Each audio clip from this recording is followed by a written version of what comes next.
Okay, we come to the start of tape 2, and already we've moved a very long distance, both in the story and in the various elements that are being introduced into it. And one of the things that has come up a number of times and will come up many, many more times in the next hour or so is this subject of symbolism. It's not just that these symbols are signatures, and it's not just that they have them because it's almost a secret language, which it is. There's another major reason for symbols and why certain things are in certain places and why certain street plans are in a certain design rather than another. And that's because, and we'll get into this in the final tape in much more depth and detail, but everything that exists is energy. When you resonate energy to a certain frequency, that affects us in a certain way. You can look back at the sun cycles, for instance. The sun cycles affect us in different ways at different points in the cycle because it is a different vibration of energy. It's a different type of energy. In fact, it's the same energy, it's just a different expression of it. So if you have this knowledge, and I keep emphasizing this knowledge has been available to this few that have passed it on through initiation at the highest level of the secret society and mystery school network since the ancient world, since these bloodlines were introduced. If you know that knowledge, then you can use it to affect consciousness, to resonate, for instance, the energy field of a city in a certain way, which helps you to bring about your agenda and helps people to react and to be in a certain state of being, because they keep being affected by this repeating frequency. So this is why you look at the street plan of Paris, and I'm going to look at the street plan of Washington after this too, and you see the tremendous consistency in the way that these cities are created. But let's start with Paris. Here we have, as I mentioned in the first video, the Arc de Triomphe, which is a street plan representation of that symbol of the sun on the cross with the zodiac circle from the ancient world. But it's not just that, the 12 roads off and that symbolizing the sun. It's more than that. This is just a central point in this sequence, this pattern in Paris, which is one of the big, big centers of these ruling bloodlines. There's a close-up of the Arc de Triomphe looking down dead straight down the road which goes dead straight in that direction and dead straight in this one. And when you look in the direction we've just been looking at, in exact straight line with the Arc de Triomphe, you see this big modern arch, and there's another pyramid, but the big modern arch. The arch is a big symbol of Freemasonry. This is where we get Royal Arch of Freemasonry from. And the arch is very much a symbol of this secret society network, the Freemasons being one expression of it. So if we look again down in that direction, you see that modern arch straight down that road. Okay, now turn and look in the other direction, which is what we're doing in this shot. There you have the eternal flame, the Illuminati, the torch, and you're looking through that crowd there, dead straight down one of the most famous, if not the most famous, streets and boulevards in Paris, the Champs-Élysées. And if you go dead straight from this point, you go through that.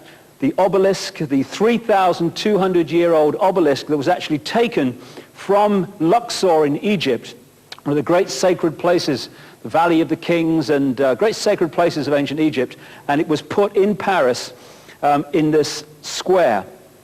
And again, it's dead straight with the Arc de Triomphe, dead straight with that other arch. We'll go on beyond that obelisk, and you see another arch, the three arches. That's also secret society symbolism, almost a kind of smaller representation of the Arc de Triomphe. And if you look through the center there, there's the obelisk of the one from Luxor. And if you keep coming straight, again, dead straight line, we're still moving from the Arc de Triomphe, you come to this thing. Our old friend, the big black glass pyramid I mentioned earlier, which was put there during the presidency of Francois Mitterrand. Why did they put that there? Because it was part of an emerging geometrical pattern in the street plan of Paris, which resonates the energy of that city, that key city to this brotherhood, in a certain vibrational range which they want to happen. So let's look now at Washington, D.C. Thousands of miles away across the Atlantic, but the same principles apply yet again. These images come from a book called Talisman of the United States. Excellent book, not terribly easy to get hold of, it seems. And the writer looked at the history of the building of Washington and how, when they built it, they put in the street plan, esoteric symbols, astrological symbols, and classic symbols like pentagrams and what we call Stars of David. And there you see a Star of David in the street plan of Washington. There's the Capitol building down the bottom. But it's not a Star of David, funnily enough. It's nothing to do with the Jewish race, the Jewish people. When you look back into the ancient world, this symbol can be found all over the place in the ancient Arab world and the ancient Hindu world, etc. Became associated with Jewish people after the Rothschilds started using it when they developed their banking empire in Frankfurt in Germany and then wider afield. But again, you see in the street plan of Washington, the way it was designed from the start in the District of Columbia, District of the Dove. This is why we have British Columbia. It's why we have Columbia Pictures, why we have Columbia Broadcasting, CBS. They're all Queen Semiramis dove symbolism. And incidentally, just as an aside, look at the symbols of those organizations. The symbol of Columbia Pictures, the lady with the lighted torch. Look at Columbia Broadcasting, the eye, the all-seeing eye, which is on the screen between every program. Columbia University, symbol, lighted torch, because they are brotherhood operations. And here in the street plan of Washington, there's the Capitol building in the center there. These streets, according to the research of Talisman of the United States, are actually lined up with where the sun comes up at the winter and summer solstice. Now, when you go back to the ancient creations and mounds and structures that were created by the Phoenicians and that white race in Europe and Britain and Ireland, you find exactly the same principles. There's a massive mound at a place called New Grange in Ireland, and there's a really narrow entrance to it which goes right into the center of the mound, and in the center it opens up into a cavern. Only at the winter solstice, if it's a cloudless morning, the sun comes up in exact line with that and shoots its golden light straight the way through this little narrow passageway and lights up the whole of the central cavern. And apparently there's a 6-year waiting list to be in there at the time that happens. And again, it's just the same principles, the same knowledge applied to the street plans. This is why the political buildings, etc., and the Freemasonic temples are built on the vortex points in the grid that the old stone circles and that were built on also. Now, I'm coming back to the street plan of Washington in a second, but there's something I need to talk about before we come back. What you're looking at behind me is a place about 75 miles north of San Francisco, next to the Russian River. It's called Bohemian Grove. That's what you see behind the trees there. And Bohemian Grove has become notorious in research into not just the global manipulation politically, etc., but also into those people who are looking into satanic ritual and human sacrifice and blood drinking and all this stuff, again, which can be charted with these bloodlines from the ancient world. And behind those trees are 2,700 acres of redwood forest, Bohemian Grove, where, and again in The Biggest Secret and some of my other books, I document how people are sacrificed there, the blood drinking and stuff goes on, involving some of the most famous people in America and also from further afield, presidents and business leaders and stuff like that, the Henry Kissingers of this world and the Bushes and people like that. So here you have the entrance to it, no through road, as far as I could get before it was no further. Here is a picture taken at Bohemian Grove in 1957. The guy standing up there is called Glenn Seaborg. He helped to develop plutonium. I think he was involved in the Manhattan Project that created the bombs that were dropped on Japan, etc. But look either side of him. To his right, you have Uncle Ron, Ronnie Reagan. Back in '57, just a B-movie actor. Going to be president of the United States. What, oh, Ron, you must be joking. Well, he became president. On the other side of Seaborg is Tricky Dicky, Richard Nixon, who went on to become president of the United States. And it's through these organizations, these elite secret societies and groupings like Bohemian Grove, that presidents and the other people in positions of apparent power, that's the route that puts them into these positions. Not surprising. Now here's another picture at Bohemian Grove. Just concentrate a bit on this one because it was taken on a long, long lens. Every summer they have a summer camp in which these elite members of this brotherhood go to Bohemian Grove to do their deeds and do their ceremonies and stuff. And they do them to the same deities that this bloodline has done, has worshipped and done their rituals to, right back into the ancient world thousands of years ago where this story started. And what you're looking at here, staggeringly, is a group of people, some of the most famous people in America, in long gowns.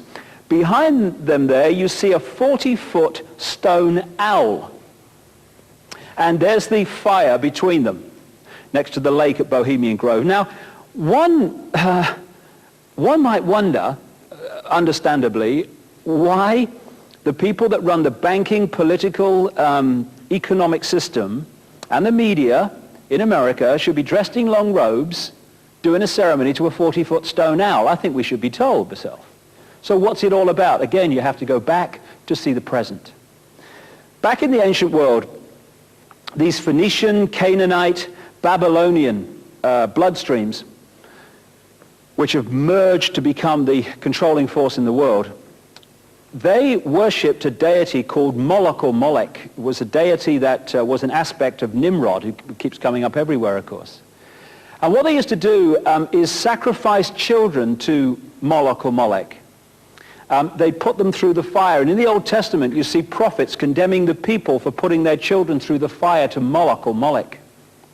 When I've talked to contacts, therapists and what have you around the world who work with satanically abused people, what those people tell them is that, again, when they're sacrificing children, the deity in the modern world today that they use to sacrifice them to is Moloch or Molech. Same seamless stream. So the question comes in relation to this: how do they symbolize Moloch or Molech, this deity to which they sacrifice children? They do it, symbolize him as an owl. That's why the owl comes up all over the place. Now, when I was looking in the street plan of Washington, this is not in Talisman of the United States, this just caught my eye as I was looking through a Washington street map, I found this around the Congress building. There's a Congress building in the middle. And just by drawing in red pen on the roads within the Congress building complex, very obviously an owl appears. You can also see an owl on the dollar bill if you can magnify it enough. It has to be magnified very, very intensely, and then you see the owl in one of the corners. But when you look at the next shot, this is not being doctored by me in any way with a red pen. This is just a shot directly from a Washington street plan. And there you see around the Congress building the owl, Moloch, the deity going back to Babylon and this whole story I've been talking about. And he's actually sitting on top of a pyramid and all-seeing owl, just like the pyramid and all-seeing eye. Because the owl and the eye symbolize the same thing, this force which controls the world through these bloodlines. Also in the street plan of Washington, you find pentagrams. Symbols are not in themselves negative. The five-pointed star, the pentagram as we call it, it's not in itself negative. Just as the swastika in its original form is not negative, it was just a symbol of the sun. Other things too, probably. What the Nazis did, however, was take the swastika and turn it round to indicate the negative. It's what they call reverse symbolism in Satanism. So what they do with the pentagram, which is why it's become a satanic symbol, is to turn it upside down, so it's pointing down. Reverse symbolism. It's the same with the dove, Semiramis. To the general population, the dove equals peace, love, and all this stuff. Reverse symbolism, the dove equals death and destruction. So here we have two pentagrams in the street plan of Washington. The top one points into the Capitol building, and the one at the bottom points into the White House. And not only do they reverse the pentagram to indicate the negative, another way of doing that is to distort the pentagram so it's not in a geometrically equal pattern. Some lines are longer than others, and that's what you see here. Now, if you take the road through the middle of that White House pentagram, you might call it, and you go out the other side, very soon, just a few minutes from the White House, in a direct line with it, you find a very strange building in Washington, and it is this one. What you're looking at here is a building that looks completely out of place among the streets of Washington, the Washington environment, and that whole area. The reason is this is a particularly special building to the Brotherhood. It's got the feel of an Egyptian temple. In the middle there you see that depiction of the rising sun across the over the horizon, which is what you saw on the Washington sun chair earlier, and many other symbols of this Brotherhood are that sun coming up over the horizon or over the mountains. And on the two sides of the steps you've got their symbolic depictions of the Sphinx, etc. So what are we looking at here in this strange building just down from the White House? Well, we're looking at the Supreme Headquarters, 33rd degree Scottish Rite of Freemasonry. Because Freemasonry did not begin in the 16 and 1700s, as is claimed. That's when this strand of the Brotherhood got the name Freemasonry. What it really is a face or a mask on the one face that goes back to the ancient world. And this is where they're coming from, the ancient Egyptian Babylonian world, where these bloodlines came out of a long, long time ago. Here's another more close view of that half sun coming up. And when you see it live, as it were, when you're actually there, it's a beautiful depiction of the sun. And in the back, they've got a bust of George Washington, first Freemasonic president of the United States. This is a political building, so we're told. In fact, it's a temple to a secret society, built by the Freemasons to a specific design, Congress, the Congress building. Where did it get its name from? Capitol Hill, from a sacred place of the Roman Brotherhood going way back called Capitoline Hill. And when Madeleine Albright, high priestess of this Brotherhood, became Secretary of State, and she went across on her first overseas visit to Europe, she actually went to Rome and made an official visit, what for her would have been a pilgrimage to Capitoline Hill in Rome, and that's where we get Capitol Hill from. Now, they build these buildings in specific designs. This is where you see obelisks and domes everywhere in the major cities. It's because the dome resonates and draws in female energy, and for obvious reasons, the obelisk, the phallic, draws in male energy. And so in particular places, in particular cities, in particular locations of politics or whatever, religion, you get the dome and the obelisk. So just take a look, just for a second, at that dome on a political building in Washington. And there it is again. This time, it's St. Paul's Cathedral, in the heart of the city of London, one of the epicenters, this global manipulation. And St. Paul's Cathedral was built on an ancient site of worship to the goddess Diana, and was built by Sir Christopher Wren, one of the high initiates of this secret society network, after William of Orange arrived in London to be King William III, and the whole thing epicentered in London. There is St. Paul's Cathedral. There's another view of St. Paul's Cathedral. Looks like it, but it's not. This is the Pantheon in Paris. Again, a mirror image of St. Paul's Cathedral and the Congress building, this time in the other great Brotherhood epicenter city of Paris.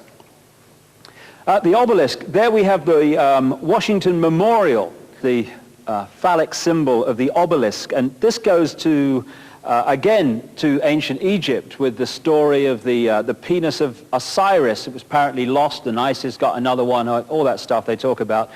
And since that time, this has become the symbol of the male energy, the male phallic. And I must say, just a brief story. These symbols are actually manifestations of thought. So what these are built to represent is what they generate in terms of energy. I was inside a massive obelisk near a place called Hebden Bridge in England. And as I was climbing the stairs, it was so big it had a stone staircase inside it, the energy around me I just felt this enormous male sexual energy, and I thought, what's going on? Especially when you get to my age, you know. And then I realized, why am I feeling this? Well, what are you walking up inside, you pillock, I thought. You're walking up inside a representation of the male phallic, therefore that's the energy it generates. It's very important that we're aware of this. These are not just symbols and what have you, and a secret language alone. They generate energy. And this is why you have these in specific points in the major cities, just like the domes. So here's the Washington Monument, the biggest stone obelisk in the world, right in the center of the Washington Street Plan, down from the White House. This is what's known in London as Cleopatra's Needle. Again, like the one in Paris, it was taken from Egypt as an original. It was in the city of Hon or Heliopolis, the city or place of the sun, and was brought over during the reign of Queen Victoria. Again, this is on former Templar land. The Temple Bar is just across from here, where the center of the secret society network of the legal profession is based, in the former Templar land of Temple Bar. Here's, again, this 3,200-year-old obelisk in the city of Paris, from Luxor in Egypt. No accident. There's another one in Central Park, New York, I understand, as well. Here in the wholly owned Brotherhood city of Las Vegas, where they had a blank sheet of paper to start with, a blank sheet of land, they have just filled it with the symbolism of thousands of years. And here you have the big black pyramid, the casino. Again, that will be resonating energy in a certain way in that place of Las Vegas. There you have the big Sphinx, and there you have the obelisk as well. Now, one of the other things they do is that they symbolize the sun and the moon in the sense that they put the building representing the sun, like the Arc de Triomphe, and they put next to the building what they call a reflecting pool. And the reflecting pool, this is the Lincoln Memorial in Washington here, just down from that obelisk, the reflecting pool reflects the building. In other words, the building is the sun, the water is the moon. And here's that symbolism again in Dealey Plaza this time with the obelisk that the Freemasons put up there after Kennedy was killed. And again, it is the male phallic, the obelisk, reflected in the reflecting pool, which symbolizes the moon. They understand how these moon and sun energies can be used and manipulated, and that's one of the great areas of knowledge that has been kept from the rest of the population in the secret society network. And this goes back a very long time.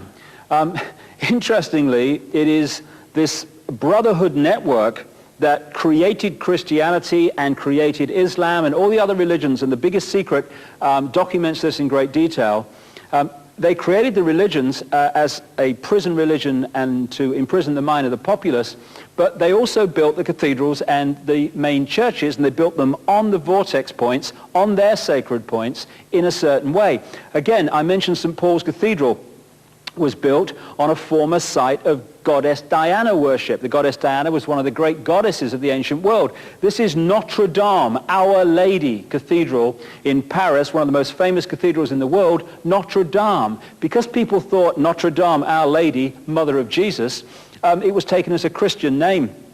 In fact, Our Lady is Isis, Semiramis, Diana, and these other names for the deities that the Brotherhood have worshipped over the period of thousands of years we're talking about. So look at that. That's Notre Dame, built with Templar money, Knights Templar money, to sacred geometry on a sacred vortex point. Now we'll just cross the English Channel. There's Westminster Cathedral.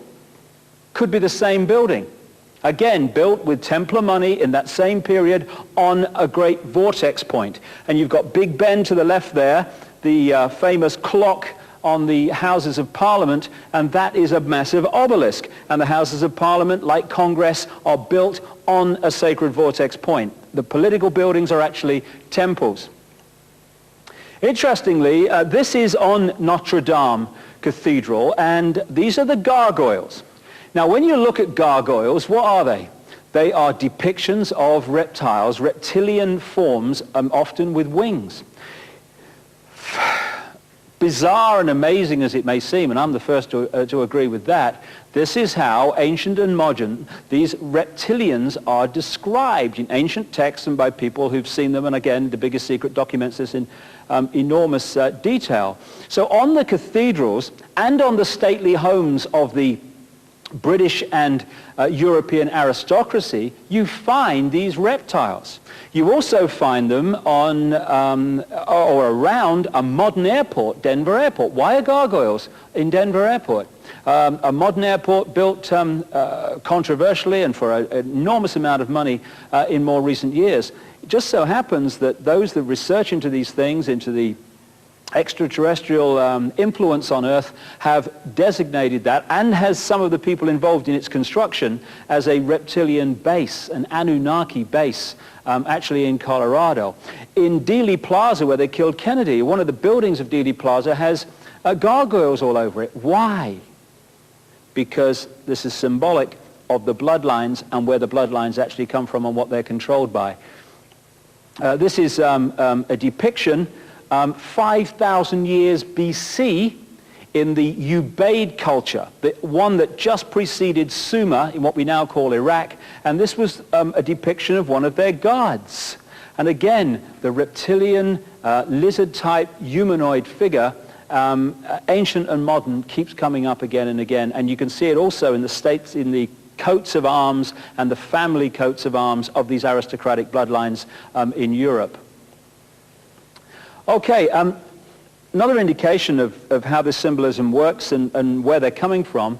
This is George Washington. In the last century, they decided they didn't have a decent statue of George, so instead of getting an American to produce one, they ordered it from Italy, from Florence. And when it arrived on the dockside, people were staggered, because here was George, the first president of the United States, depicted naked from the waist up with this cloth over his Bill Clinton's, and then pointing up one arm, pointing down the other. What's going on? Unless you realize where these people are coming from, it's inexplicable.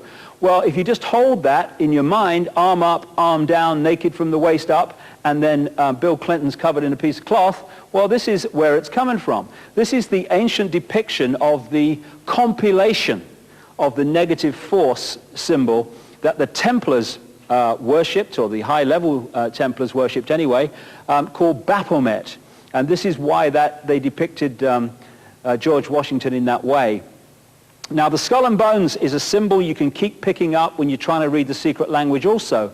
The skull and bones was on the flag of the ships of the Templars, which is why it just got turned into the pirate flag in children's stories and stuff like that. And there was another organization called the Russell Group, the Russell Company, the Russell Trust, and they made a fortune. It's one of the bloodline families in America.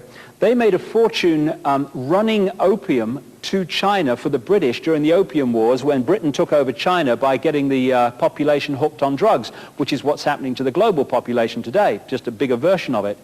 And on the flags of the ships of the Russell Company running these drugs was the skull and crossbones.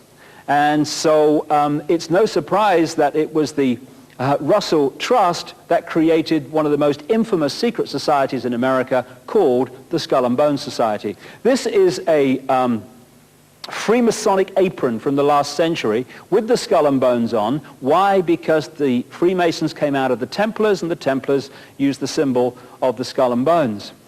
In various paintings, not just the one I talked about earlier, the Leonardo da Vinci depiction of the Last Supper, but also in many others, you see the symbolism in the painting. This is one called The Ambassadors, which is in London on display.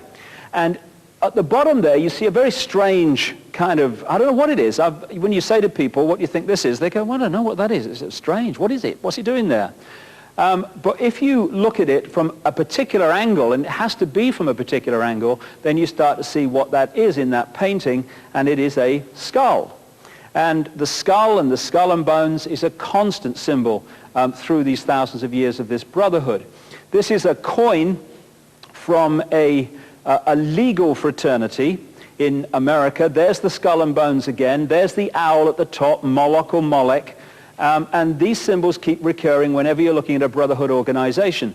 And this is the headquarters of the Skull and Bones Society in Connecticut. It's right next to the Yale University campus.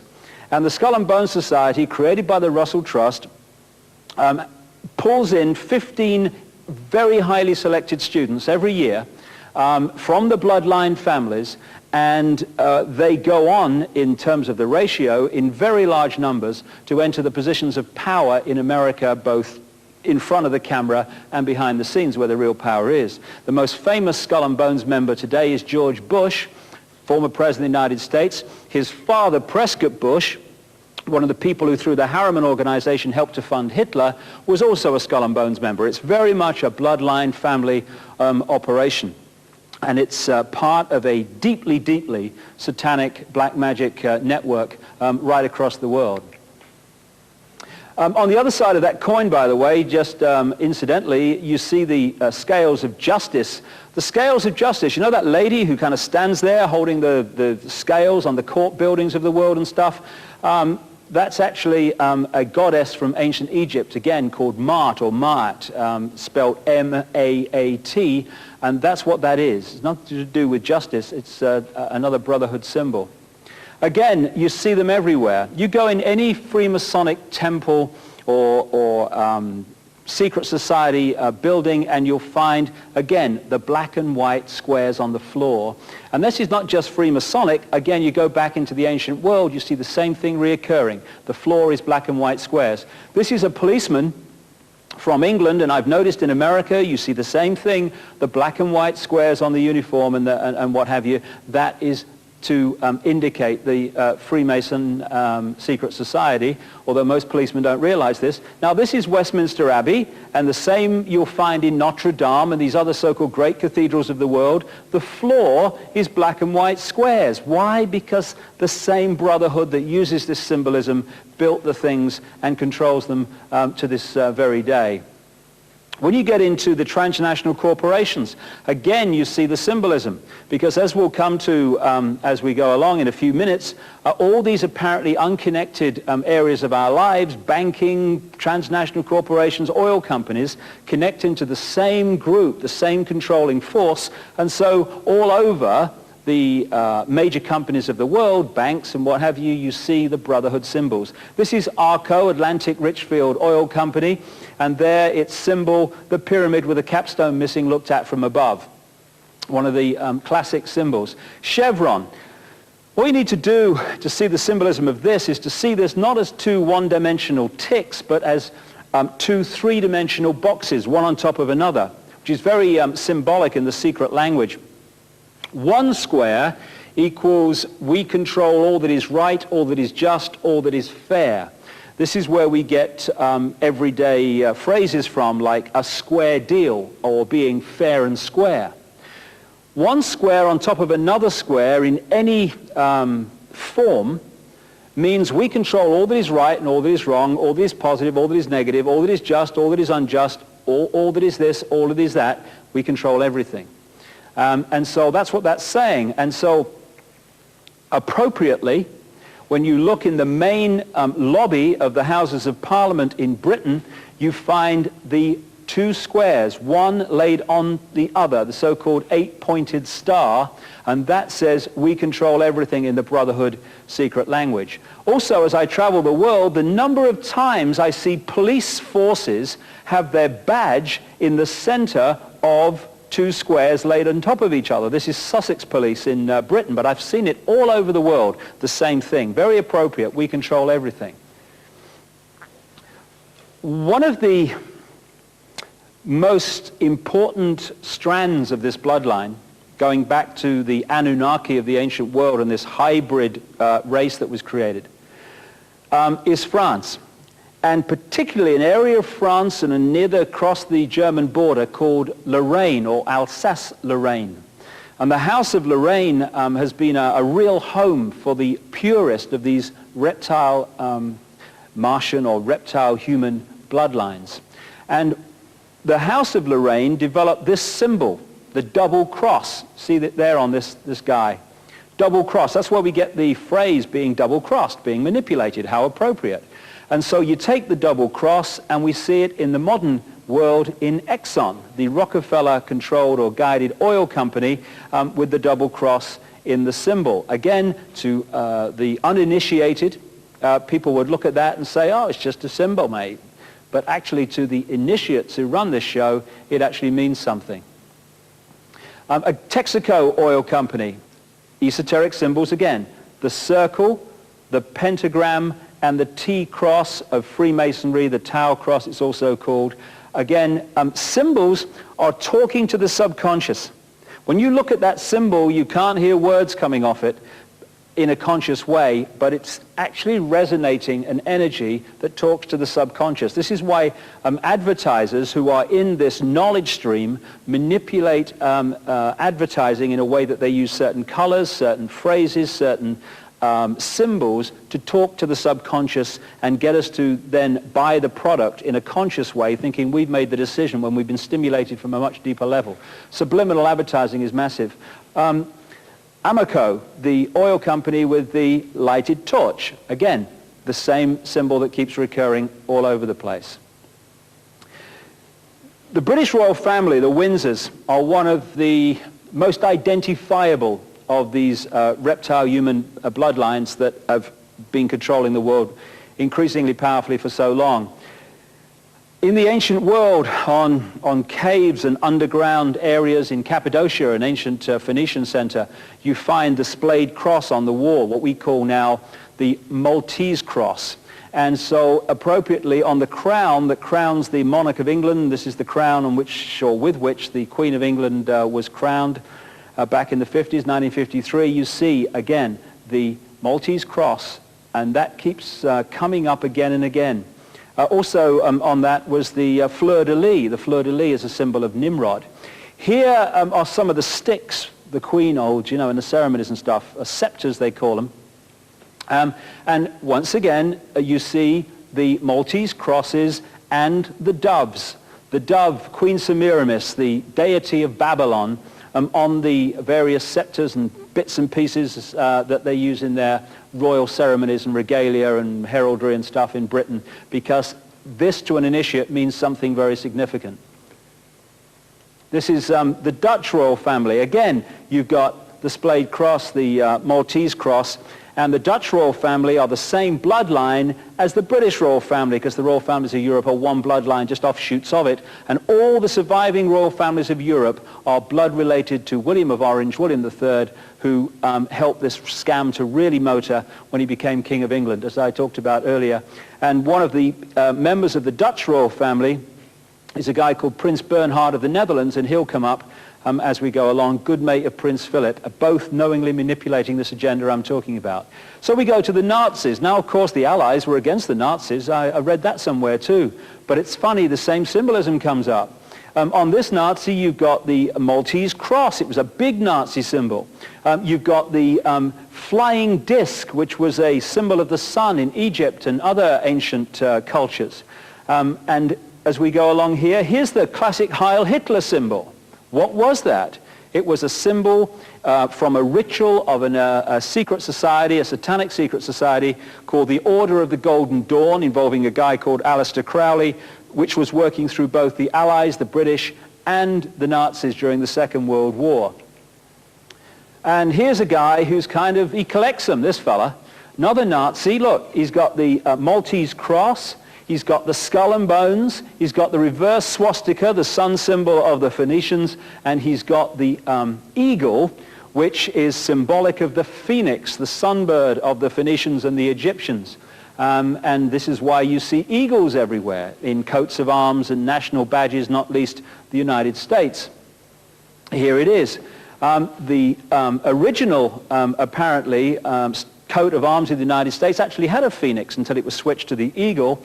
And if you count the number of arrows there, the number of feathers, the number of letters in that name, and all this massive symbolism, they all add up to key esoteric numbers like 13, 9, etc., because initiates created this. Every so often there are certain events and certain people which pull in all strands of the various elements I've talked about so far over these hours. And the assassination, because that's what it was, of Diana, Princess of Wales, had all these elements of bloodlines, of royalty, of secret societies, and of the symbolism of the secret societies in the actual assassination itself. In The Biggest Secret, I've gone into this in tremendous detail in one chapter in particular, and there is a video documentary planned of this Diana assassination and the background to it. Maybe it will even have been done and be available by the time you see this. So I'm not going to go into the Diana thing in great detail here because it's done elsewhere, but I just want to go through a few things. From close confidants of Diana, it's very clear that she realized after a while that she had been pulled in for a specific purpose. She used to call herself the Windsor brood mare. The Spencer family is an ancient bloodline which is interbred with many of the aristocratic families of Britain, of Europe, and of America. Spencers are distant cousins, for instance, of the Rockefellers. And she realized that they'd drawn her into the Windsor web because they wanted her genes. They wanted to fuse the Windsor genes with the Spencer genes to produce another version of a genetic hybrid with a particular genetic structure.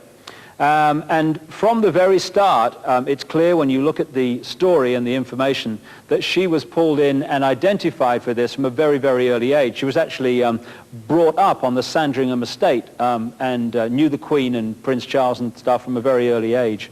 The Windsors are, this is the Queen here, an ancient reptile human bloodline. And I was kind of surprised, although my research was going that way, to be told that by a confidant of Diana that her nickname for the Windsors was the lizards or the reptiles. And she used to say, in all seriousness, they're not human. And she knew far more about this background by the time she died than people in the public domain would ever realize. And she'd certainly realized what the Windsors were about and where they came from.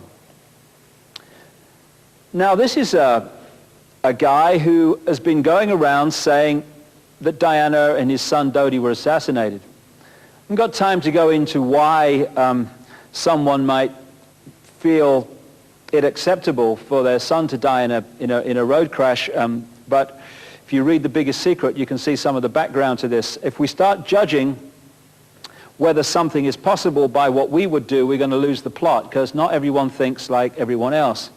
And when you look at the background to Diana's assassination, the person that had complete control of her security and her movements in the crucial period, days leading up to it, but particularly on that specific day, was Mohammed Al-Fayed.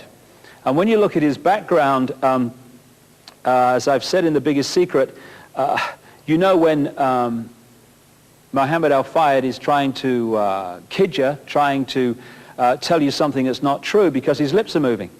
It's the way you can see it, because this guy has lied his way through his whole economic and business career. And he's done exactly that over Diana's assassination. There was a guy that I've mentioned a number of times in my books called Tony Blair. Tony Blair was brought through by this brotherhood to become Prime Minister of Britain. And I have a contact who, for a long time, performed satanic ceremonies in which ritual human sacrifice took place of children and of adults. And one of the key places, which I've talked about in my books, is a place known as the Castle of Darkness in Belgium. In the late 80s, she says that at a ritual sacrifice that she performed was the Queen of England, which she's done sacrifices for many times, the Queen Mother, Tony Blair, who was then just a lower-ranked politician, and Mohammed Al-Fayed, father of Dodi. And yet in the public arena we get this royal family on one side and Dodi Fayed's father, Mohammed Al-Fayed, on the other, when in fact they lock into the same controlling force. And he had control of her movements on the crucial day. There's the Isis symbol of ancient Egypt, very close to that headgear that he posed with for a British newspaper. Now again, if you're going to kind of follow the symbolism and the background to Diana's assassination, you have to go back into the ancient world. You can pick one of these reptile, one of the pure key reptile human bloodlines up in Troy, ancient Troy, which is what we now call Turkey. You can follow this bloodline through the Caucasus Mountains and into Europe and into what we call France. In fact, France is named after these people. They call themselves the Sicambrian Franks. And they had a royal offshoot, and eventually became known by this royal offshoot, called the Merovingians. And the Merovingians set up the city we call Paris. You're looking at a part of the modern Paris, which was the place that they established the original Paris. And they named the city after one of the people involved in the Trojan Wars, a guy called Prince Paris. And there's Notre Dame, Our Lady, Diana, Semiramis, Isis Cathedral. And this was where Paris kind of came out of with the Merovingians many, many centuries ago.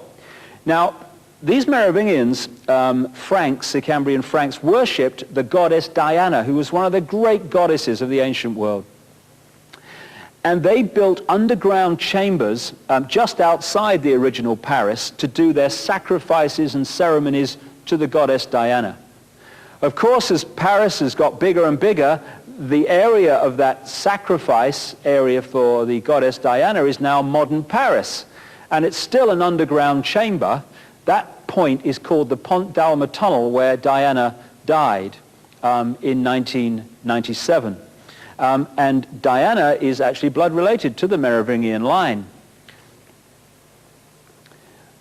This is the Ritz Hotel, owned by Mohammed Al-Fayed, and all around the square, it's called the Vendome, you see at first floor level depictions in gold of that symbol I talked about a long time ago, the circle, the cross, and the sun on the center.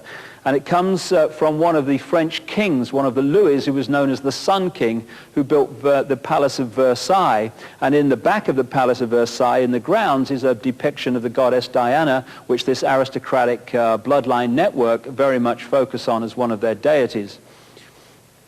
Someone said, this is the Kennedy assassination here, something very true. When you're trying to understand who was behind an assassination, look at who had the power to remove the security at the crucial time. Because he said assassinations don't just happen, they are allowed to happen. And when you look at the footage taken on a camera, a video camera by a member of the public when Rabin, the Israeli prime minister, was assassinated, it's extraordinary. You have the line of soldiers lined up to protect Rabin as he came to his car, and in among them is the guy who killed him. As Rabin appears on this video, extraordinary sight, the soldiers just walk backwards, leaving the assassin on his own. Rabin walks past him, thank you very much, good night. And it's the same with the Kennedy assassination and so many others. This is the point where Kennedy was hit. This is Kennedy's car at the front. There's nobody on it. And yet you look at the car behind, which doesn't carry the President of the United States. There's 4 security guards and 2 outriders. If they'd have been there, of course, Kennedy could not have been killed by a bullet from outside because he was so well protected. But the whole thing was removed, the security, to allow it to happen. And it was the same in Paris on that night. This is the back entrance to the Ritz Hotel where the car left because it was decided by Mohammed Al-Fayed on the phone to his son Dodi from England that although she'd had a certain level of security all day, a Mercedes and a backup car, a Range Rover, that was suddenly at the crucial time going to be removed, and another Mercedes was brought in with no backup car and no security, apart from the Trevor Rees-Jones, the bodyguard in the front seat. So suddenly, classic assassination, security is removed to allow it to happen. In the car that was driven away was this guy, Henri Paul, who's been the fall guy for it, or blamed on him.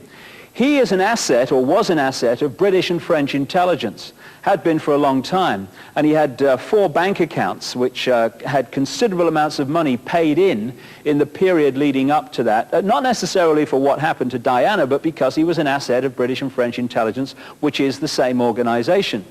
And to really appreciate how this could be done, you need to appreciate something called trauma-based mind control.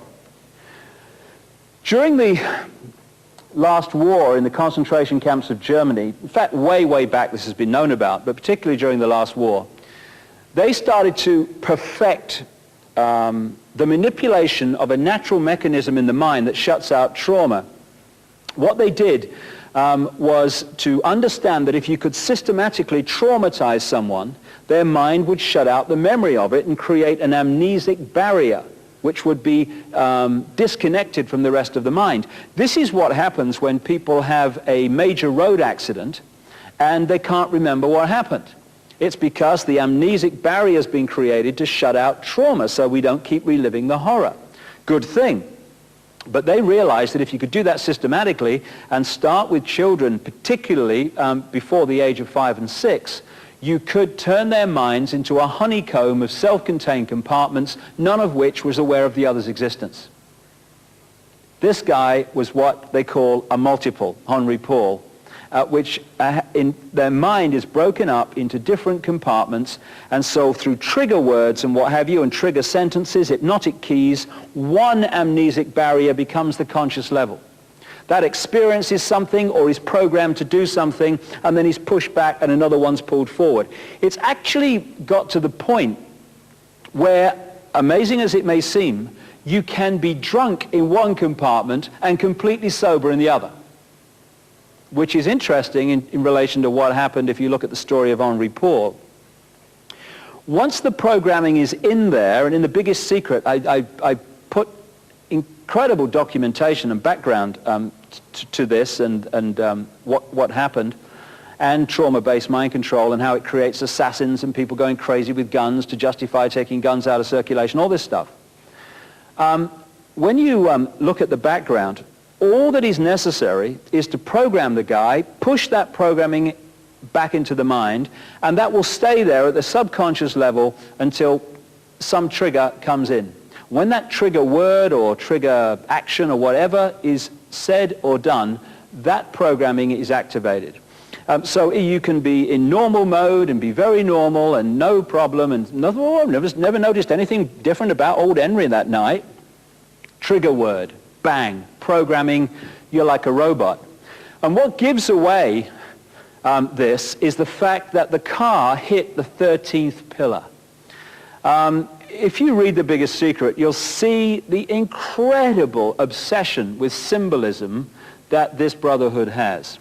I've been to Paris, and in that tunnel, the Pont d'Alma tunnel, there's 30 odd of these pillars. It hit the 13th.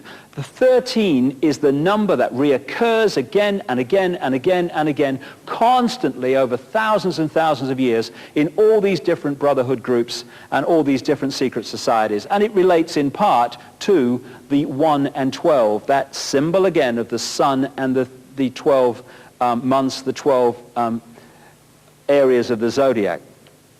So all it would have needed, because the guy was missing for 3 hours that night, was the trigger word or the trigger to activate the programming, and Henri Paul suddenly goes into whatever he was programmed to do. Now, where they were going that night, and this is agreed by everyone, is from the Ritz Hotel, which is numbered 1 on this map, down to the Champs-Élysées and to almost the Arc de Triomphe, where Dodi Fayed had his flat. When they went earlier in the day, the car went down to the Place de la Concorde, went up the Champs-Élysées to his flat, which is right next to that circle you see there. This is the quickest way from the Ritz to the apartment of Dodi Fayed. But not that occasion did he go that way. Henri Paul went around to the Place de la Concorde, and suddenly, instead of going down the quickest way, went on to this dual carriageway that goes alongside the River Seine. He went at an increasingly fast speed and then went down into the Pont d'Alma tunnel. Now, why would he go that way? Some people say, well, he was going round to miss the traffic or whatever, but the key thing is, by going the long way to the apartment, it took him through the Pont d'Alma tunnel. It took him through this ancient sacrificial site to the goddess Diana. And what does Pont d'Alma mean? Pont d'Alma means passage or bridge of the moon goddess, And Diana, in Brotherhood symbolism, is a symbol of the moon, a moon goddess. Another interesting thing is that bodyguards, when they're in the front seat of a car, they never wear a seatbelt because they're looking after their clients and they need to react quickly. What happened with Trevor Rees-Jones, the bodyguard, is that he never had a seatbelt on when the car left the Ritz, which is normal practice. When he got to the Place de la Concorde, one of the photographers chasing the car got a shot of the bodyguard, Trevor Rees-Jones, still no seatbelt. Literally a minute later, probably less, when the car crashed in the tunnel, Trevor Rees-Jones had a seatbelt on. The only person in the car who did, because the people in the back dirty fired and Diana did not. So either Trevor Rees-Jones knew what was coming but didn't tell his clients, or he realized at some point there was a danger going on here and didn't tell his clients. This is the Place de la Concorde, and there is the obelisk, the 3,200-year-old Luxor obelisk, which was about a minute's drive that night from the crash, and Diana went round there on the way to the scene. This is Trevor Rees-Jones. When asked why he put his seatbelt on, he says he doesn't remember, and maybe we'll never know, but it's got to be one or the other. When the car came down to the tunnel here at the Pont d'Alma, it's a series of crossroads, and that's very, very significant because these deities are symbolic of the moon and various energies. They're broken up into different polarities. You've got Diana, which is the positive moon energy, and then you've got the negative force, which is called Icke Pt2, which is the goddess of the crossroads, and she's symbolized by crossroads and all over the world. The Hecate satanic symbolism can be seen in the ceremonies and what have you. And so here we have a situation now where Diana, goddess of the moon, is taken into an ancient sacrificial site to the goddess Diana, dies in a tunnel which is called Bridge or Passage of the Moon Goddess, and is also covered with crossroads to the goddess Hecate, which is the malevolent symbol of the moon energy.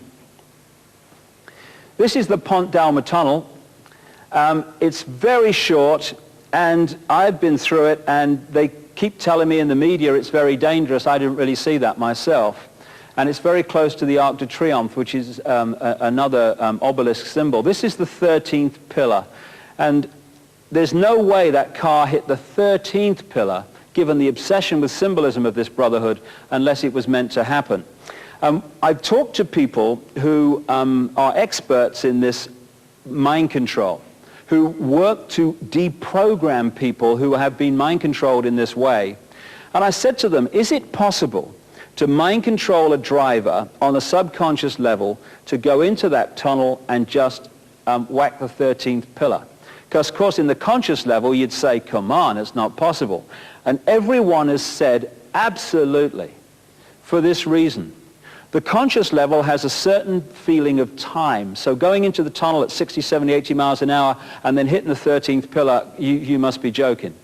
But the subconscious level has a completely different perception of time. 60, 70 miles an hour to that is walking pace. Therefore, the programming goes in at the subconscious level, making that hit the 13th pillar at speed. Piece of cake, according to these experts I've spoken to.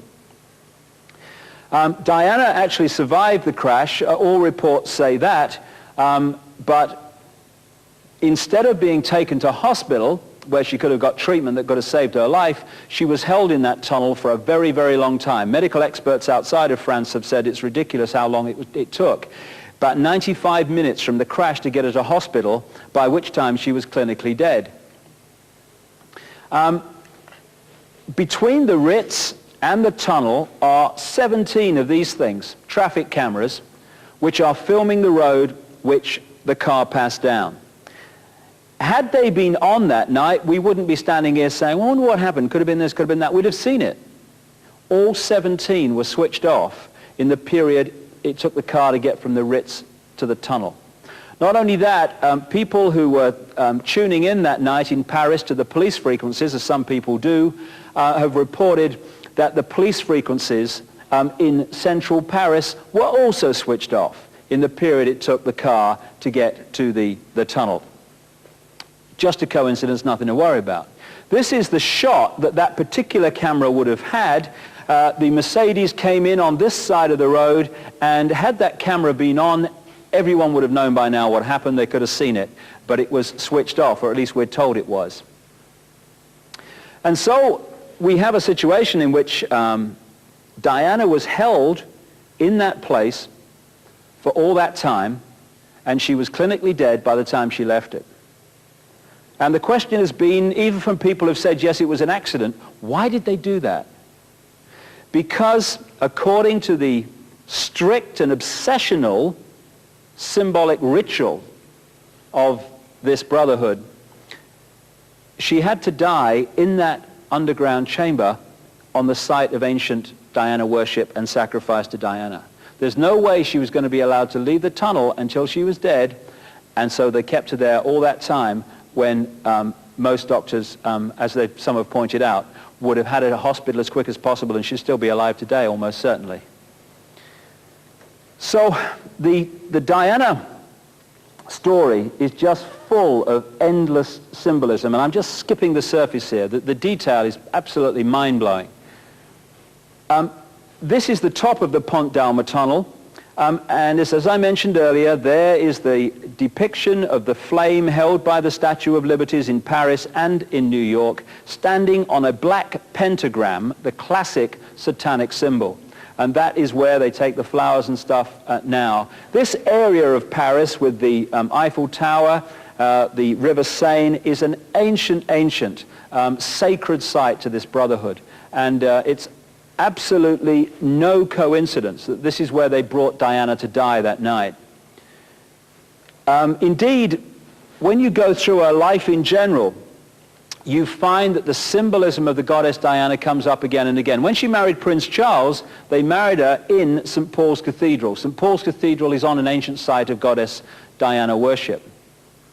And when they brought her coffin out of Paris, it wasn't with the Union Jack and the flag of the country, it was with the flag of the royal family, full of these old symbols of the sun going back to the ancient world. And as I've pointed out many times, and with a lot of supporting evidence, the British royal family were definitely involved in her murder. Interestingly, when the crash happened, this guy comes into focus. This is Diana's brother, Earl Spencer. And there's one or two questions I'd like to ask him, really, because the symbolism of the goddess Diana in the ancient world related again and again to the tree grove, which is the sacred place to the goddess Diana. That's where they used to worship her, in the tree grove. Lakes and islands. Those three things keep reoccurring again and again and again in the stories of the goddess Diana. This is where they put her grave, on an island, in the tree grove, in the middle of a lake on the Althorpe estate, the Spencer estate. And those decisions, at least on the surface, were made by Earl Spencer. He also said in a BBC television interview that after the crash he had a dream in which he was told to put 4 black swans on the lake around the grave. And the next day he said he called his estate manager and asked, where do I get 4 black swans? And his estate manager apparently replied, according to the official story, you've heard then. You've heard what? We've just been given 4 black swans. Okay, well, the pigs are filling the room again. I don't really accept that. What is the symbolism of 4 black swans? First of all, when you look into the mind control programs, the swan is very symbolic to the mind control programs. But there's another one. Just take Swan Lake. Swan Lake, in which the white swan, symbolic of the positive, was killed by the black swan, symbolic of the negative.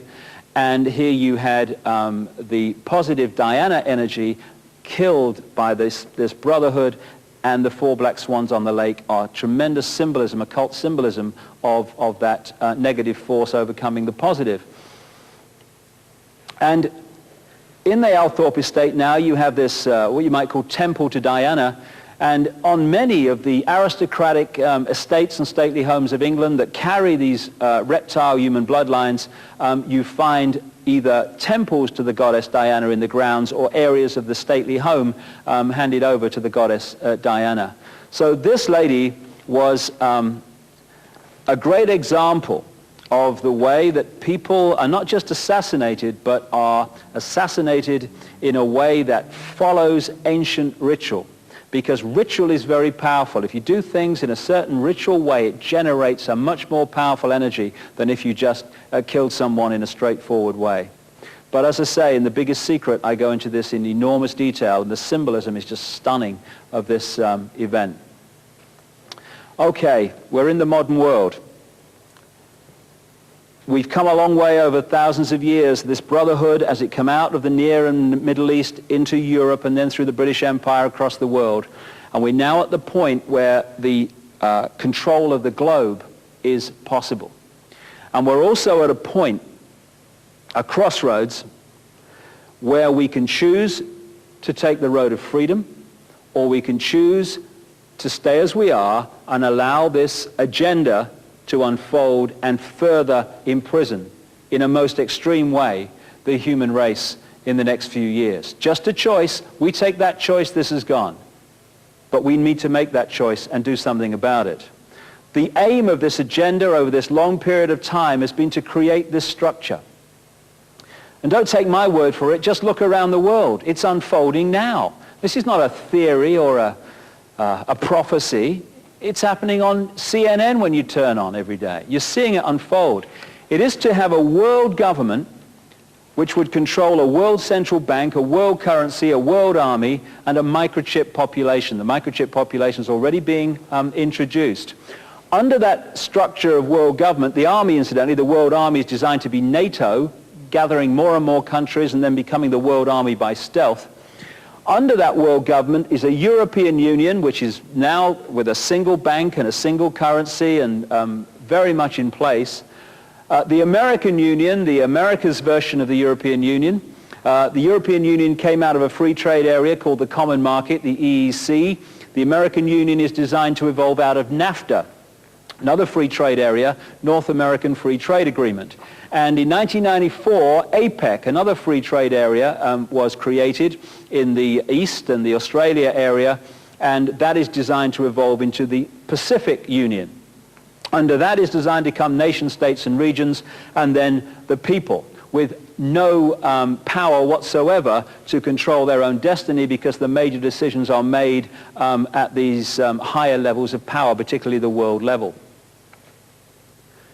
The microchip is being suggested all over the world. This is a guy at Reading University in England who was microchipped as part of a kind of experiment, but it's not really an experiment.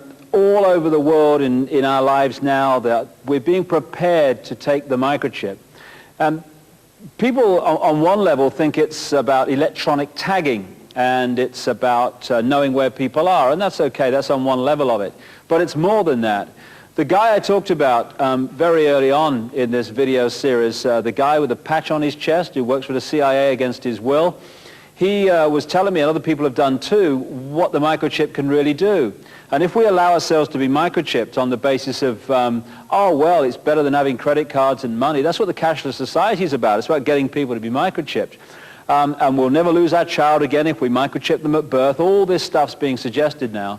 But he said, you know, when people are microchipped, they are giving external control of their physical health, their emotions, and their mental processes, their mental faculties, their mental perception to whoever controls the microchip.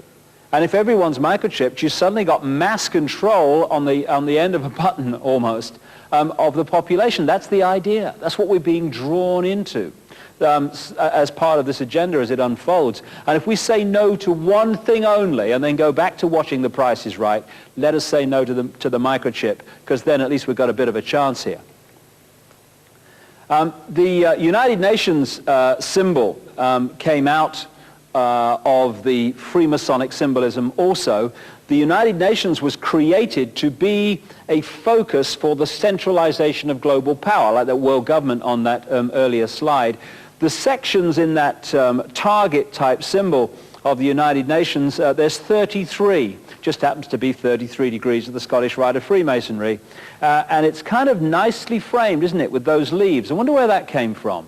Oh, yes, I remember now. It's a Freemasonic symbol, again, transferred to the United Nations. These symbols of these various levels of control, the European Union has 12 stars in a circle, etc. They're all esoteric symbols. Now this, I guess of everything I've said so far, this next few minutes are going to be the most important, because I'm talking about the most powerful means of mass manipulation which has been played, this card, for thousands of years, and we're still falling for it. And it is this more than anything that's advanced this agenda to centralization of global power. I call it problem, reaction, solution. It works like this. You want to bring something in here, centralization of power, more power for the police, more power for security agencies, whatever, and you know that if you do it openly and honestly, there's going to be a reaction against it. We're not having this. This is a global fascist state. Go away. We're not standing for this. This is outrageous. That's what you're going to get if you do it openly. So you don't. What you do is you create a problem here. Could be society breaking down, so there is more crime, so people get in fear of being mugged and being burgled. Could be war, it could be a terrorist bomb, an economic collapse, whatever. And you create a problem, but you get someone else to be blamed for it. You get a Lee Harvey Oswald, you get these patsies, as they call them in America, who are blamed for events that they weren't involved in. You then get the people in general, by the way that you report your problem, to react by demanding you do something. This can't go on, do something. What are they going to do about it? And at that point, those who covertly created the problem and got that reaction, something must be done, then openly offer the solutions to the problems they have themselves created. Problem, reaction, solution. Who benefited from the Oklahoma bomb? Not the people of Oklahoma, not the people who died and lost children and relatives in that bomb. One group of people and one group of people only benefited from Oklahoma. Anyone who wanted to centralize power even further in America.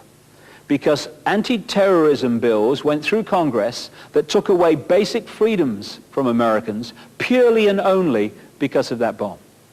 And as independent bomb experts and explosive experts have said, that fuel fertilizer device in the Ryder truck could not possibly have done that damage. It had to be done by high-tech devices on some of the pillars inside the building. So problem, reaction, solution is the classic means of advancing this agenda and getting the population to demand you do it, even though they don't know the agenda exists. And the Second World War, like the First World War, were global examples of this. As I've shown in my books like And the Truth Shall Set You Free and The Biggest Secret, come to that, the Second World War was the creation of a brotherhood, a global elite, that was funding all sides, that had control of the leaders of all sides, and just played them off against each other to create a war, a problem, which then had a solution. As again, myself and many other researchers have shown, Soviet communism was funded from Wall Street and London. The Nazis were funded from Wall Street and London, through the Bank of England and through the German subsidiaries of American and British multinational corporations, not least the Rockefeller Standard Oil. The front men of the war were Joseph Stalin in Russia, front man for this brotherhood. You had Winston Churchill in England, whose image left us by conventional history is an absolute farce. This guy was a man of war, among many other things. In America, you had one of the classic frontmen of the 20th century for this brotherhood, Franklin Delano Roosevelt, comes from one of the elite aristocratic French bloodlines. In Germany, you had Adolf Hitler, who was put in there by a network of secret societies, the Thule Society, the Vril Society, the Edelweiss Society, that locked into this global brotherhood. And they were funded by American loans and in the way that I've just talked about. So you create two sides. Incidentally, again, sun cycles, numerology, certain years, certain things happen. You look at 1933. 1933, the number of things that happened in that year. That's when the pyramid and all-seeing eye went on the dollar bill. That's when Roosevelt stole the gold from the American people. That's when Hitler came to power. That's when Roosevelt came to power. No accident. all by design, and then you get two sides and you play them off against each other in a war. And from the war, at the end of the Second World War, in such a few years, the human race was mentally, physically, emotionally, and mentally wiped, exhausted. And in that mode, we are putty in the hands. What did people say? This can't go on. Something must be done. What are they going to do about it? What do they do about it? The United Nations, European Union, centralization of power, then we won't have another war. As I've shown in my books, documents exist that show that the Second World War was planned as the First World War was ending, probably before that. And if anyone thinks that it's not possible for a few to control the world, you're looking at it. How many people in Britain, America, Germany, Australia, South Africa, France, all these different countries, how many of those people wanted to go to war in the First World War? Hardly any of them. They want to be at home with their families, seeing their kids grow up. So why were they there? They were there because the pyramid structure and the hierarchy in this country persuaded its population they had to fight the people in this country. The little hierarchy in this country persuaded their population they had to fight this country, and these two hierarchies locked into one hierarchy, which was pulling strings of all sides. And there was a song in the 60s by a guy called Donovan, sang by a guy called Donovan, which went like this, which sums up where we're at with this. It went, he's 5'2" and he's 6'4". He fights with missiles and with spears. He's all of 31 and he's only 17. He's been a soldier for 1,000 years. He's a Catholic, a Hindu, an atheist, a Jain, a Buddhist and a Baptist and a Jew. And he knows he shouldn't kill, and he knows he always will. Killing for me, my friend, and me for you. And he's fighting for Canada, he's fighting for France, he's fighting for the USA. And he's fighting for the Russians, and he's fighting for Japan. And he thinks we'll put an end to war this way. And he's fighting for democracy, he's fighting for the Reds. He says it's for the peace of all. He's the one who must decide who's to live and who's to die, and he never sees the writing on the wall. But without him, how could Hitler have condemned him at Laval? Without him, Caesar would have stood alone. He's the one who gives his body as a weapon of the war, and without him, all this killing can't go on. He's the universal soldier, and he really is to blame. His orders come from far away no more. They come from here and there and you and me, and brothers and sisters, can't you see? This is not the way we put the end to war. And that sums up a very simple truth. When we stop playing the game, there is no game. The few can only control the world and manipulate wars if we fall for it, because we fight them and they start them. And when they've started them and we fought them, they recreate the world in the image that they want. So we went from global elite controlling both sides, conflict, United Nations, European Union, in both world wars. Power was in far fewer hands at the end of the war than it was at the start, and that was the reason for the war. Not a problem, reaction, solution, which I'll talk briefly about, that is going to be played in the next few years, it would look like, maybe even sooner than that, is the idea there's some extraterrestrial invasion. These so-called flying saucers have been around for a long time. They're flown by humans. Been around for a long time. It's a very straightforward technology. But if you, going back to that knowledge, ignorance pyramid at the start, if you keep people in ignorance of what's possible, when they see things flying around that they don't believe humans can create, then they think extraterrestrial. And there's a scam being played here in which, while these extraterrestrial created and connected bloodlines have been running the world and still are all these thousands of years, that we're going to be persuaded that there's some extraterrestrial invasion coming in. And what will that justify? Centralization of global government, global army, and all these different things. And that's being played now. We're being prepared for it with more and more of these extraterrestrial stories coming out through things like X-Files, made by Fox Television, owned by Rupert Murdoch, which is owned by this Brotherhood. Things like Independence Day, made by 20th Century Fox, owned by Rupert Murdoch, who is owned by this Brotherhood. Things like Alien Resurrection, made by 20th Century Fox, owned by Rupert Murdoch, who's owned by this Brotherhood, and so on and so forth. So problem, reaction, solution happens on many, many levels. And if we keep reacting, something must be done. Oh my goodness me, save me. This will just go on. We have to ask, I would suggest, a very simple question when these things happen. Who benefits? Who benefits from me believing what I'm being asked to believe about this event?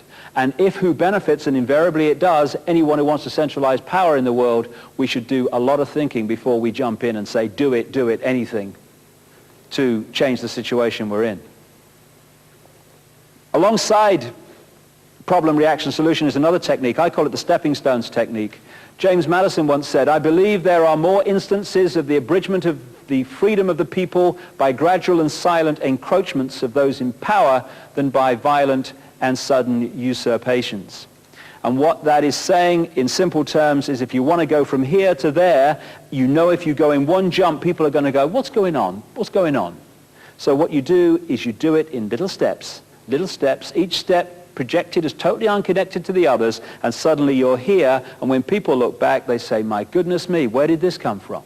European Union has been created like that. You join a free trade area, you end up in a centralized fascist state. This is the structure throughout these thousands of years that I've been talking about, which has allowed this scam to go on. You have the elite, the Brotherhood elite, because, you know, even when the Freemasons and these secret societies, the vast majority of them haven't got a clue this is going on. They'll be as surprised as this as anybody. These secret societies are compartmentalized fiercely. You only go to the next level if you're chosen to go to the next level, and that means knowledge. So most Freemasons and secret society members are not involved in this scam. Only the few at the top who know what's going on. And so you have a situation with pyramids inside pyramids. It's like Russian dolls, one inside the other. So a bank is a pyramid, a transnational corporation is a pyramid, and a compartmentalized pyramid. The guy who goes to work in the bank in the morning, he's gone to earn his living so he can pay for the mortgage and look after his family. He's not trying to scam the world. But he doesn't know what he's part of. And so these fiercely compartmentalized pyramids mean that the bank is controlled by very few people. But that bank then goes into the next pyramid, the global banking system pyramid, and at the top of that, the same people control all the global banks. Same with the transnational corporations. They are individually a compartmentalized pyramid. They go into the transnational corporation global network, and at the top of that, all the transnational corporations are controlled by the same people, and they're the same people that control the banks. Same with the military, same with the secret societies, and same with the intelligence agencies, etc. Same with the political parties. And so what we've seen in this 20th century, just take the 20th century alone, is an incessant centralization of power in all areas of our lives. Why? Because all those institutions fuse into the same brotherhood, which is putting down those apparently unconnected areas of our lives, the same policy of centralization, all coordinated. This is the one-party state pyramid. Down here in the political parties, at the bottom of the pyramid, you've got people who knock on your door and put the funny hats on at the conventions and political meetings and stuff. And they genuinely believe they're on different sides because they know no different.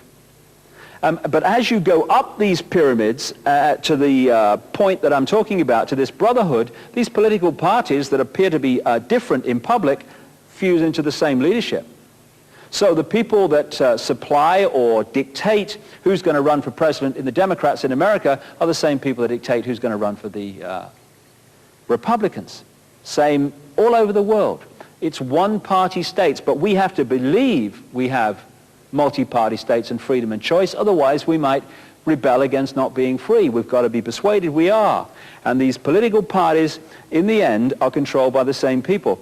It's interesting, three of the key symbols that this brotherhood has used over these thousands of years is the lighted torch, the dove, and the red rose.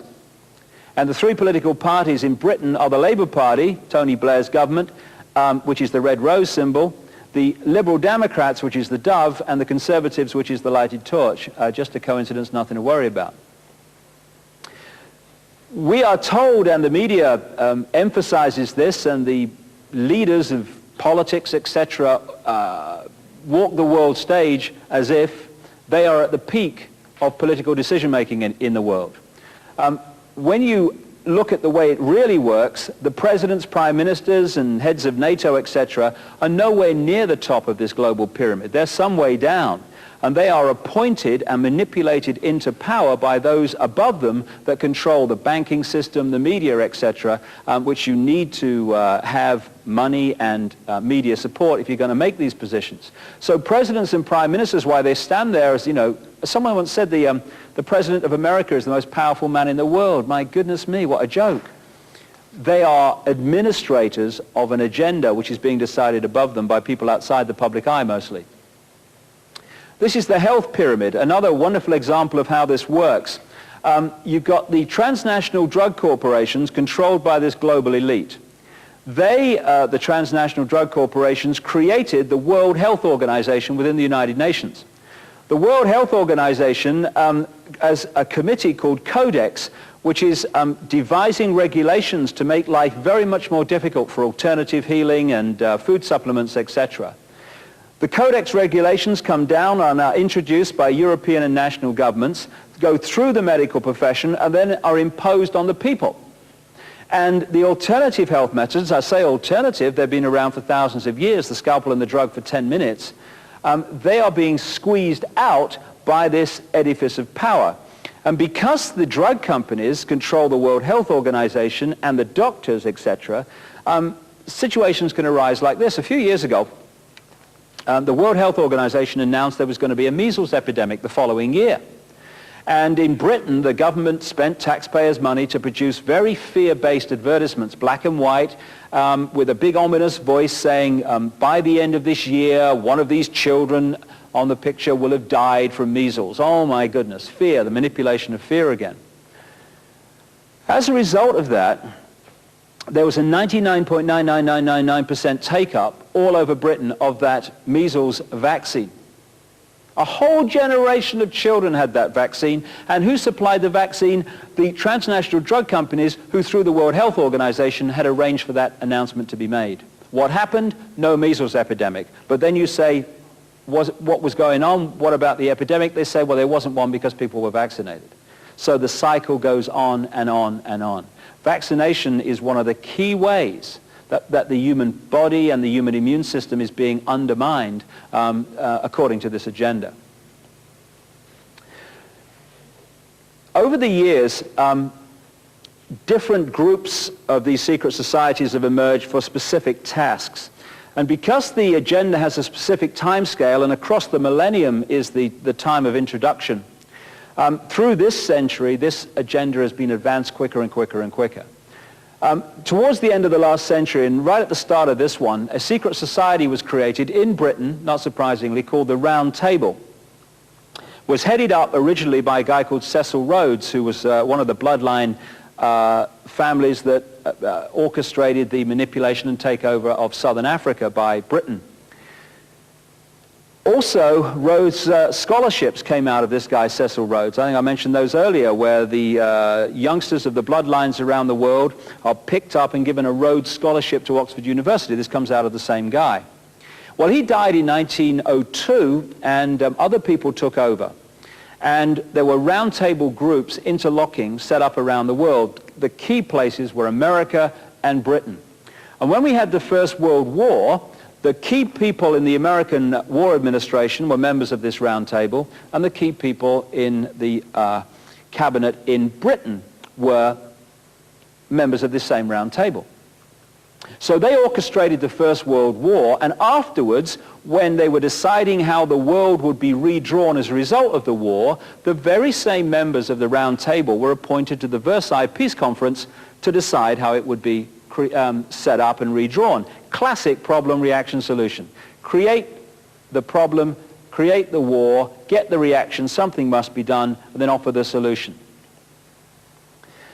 At that Versailles Peace Conference, again in Paris, the cities and locations keep reoccurring, they had a meeting at the Hotel Majestic in Paris in 1919, these Round Table members, both sides of the Atlantic, and they started to orchestrate the creation of offshoot organizations around this central core that would push this agenda on through the 20th century. The first one created was the Royal Institute of International Affairs in 1920 in London, still going strong today, a major part of this network. In 1921, in America, came the Council on Foreign Relations, which is subordinate to the London Royal Institute of International Affairs. Since 1921, virtually every president and endless major positions in the administrations of both parties have been members of the Council on Foreign Relations. You cannot become an ambassador for the United States today without being a member of this private organization. In 1954 came the Bilderberg Group, set up at the Bilderberg Hotel in Oosterbeek, Holland. And this, like the Trilateral Commission that came in 1972-73, these organizations coordinate the same agenda between apparently unconnected areas of our lives. So, for instance, the people that attend and are members of these groups are the top people in the global military, global politics, global banking, global business, global media, etc. And so through these organizations, the same policy is coordinated. And I'll just give you one example of what I mean. The Bosnian War has been an example, magnificent example of all these elements that I'm talking about. First of all, it was problem, reaction, solution. You had the problem, the war, the reaction, something must be done, and the solution, a 60,000 strong world army under NATO control, which has advanced the agenda closer to the world army, which is the great goal of this agenda. People like Henry Kissinger, Kissinger Associates, and Lord Carrington, founding director of Kissinger Associates, were the key manipulators of the Bosnian War, among many others. So when you take that into account, and then you look at these organizations, and you look at the key peace negotiators in Bosnia, throughout that period of that war and conflict, some incredible coincidences start to unfold. When the war started, the European Union appointed the first peace negotiator, Lord Carrington. Lord Carrington, founding director of Kissinger Associates that orchestrated the war. Lord Carrington, chairman of the Bilderberg Group since 1991, president of the Royal Institute of International Affairs, Trilateral Commission member.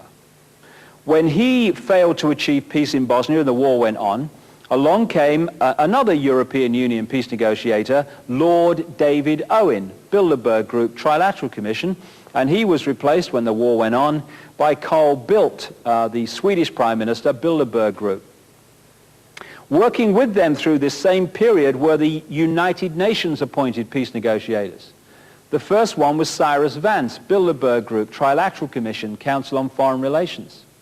He was replaced by a Norwegian, Thorvald Stoltenberg, Trilateral Commission, Bilderberg Group.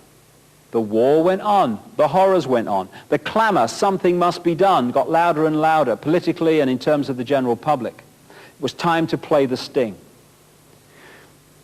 Onto the stage, first of all, came Jimmy Carter, an independent peace negotiator, former president. Jimmy Carter, first Trilateral Commission president of the United States, Council on Foreign Relations member. And then came the team that introduced the sting, the solution, the World Army. This was led by Richard Holbrooke, Bill Clinton's peace envoy. Richard Holbrooke, Bilderberg Group, Trilateral Commission, Council on Foreign Relations. He answered to the Secretary of State at the time in America, Warren Christopher, Trilateral Commission, Council on Foreign Relations, who worked with William Perry, the Defense Secretary at the time, Bilderberg Group, and they answered to the President, Bill Clinton, Bilderberg Group, Trilateral Commission, Council on Foreign Relations.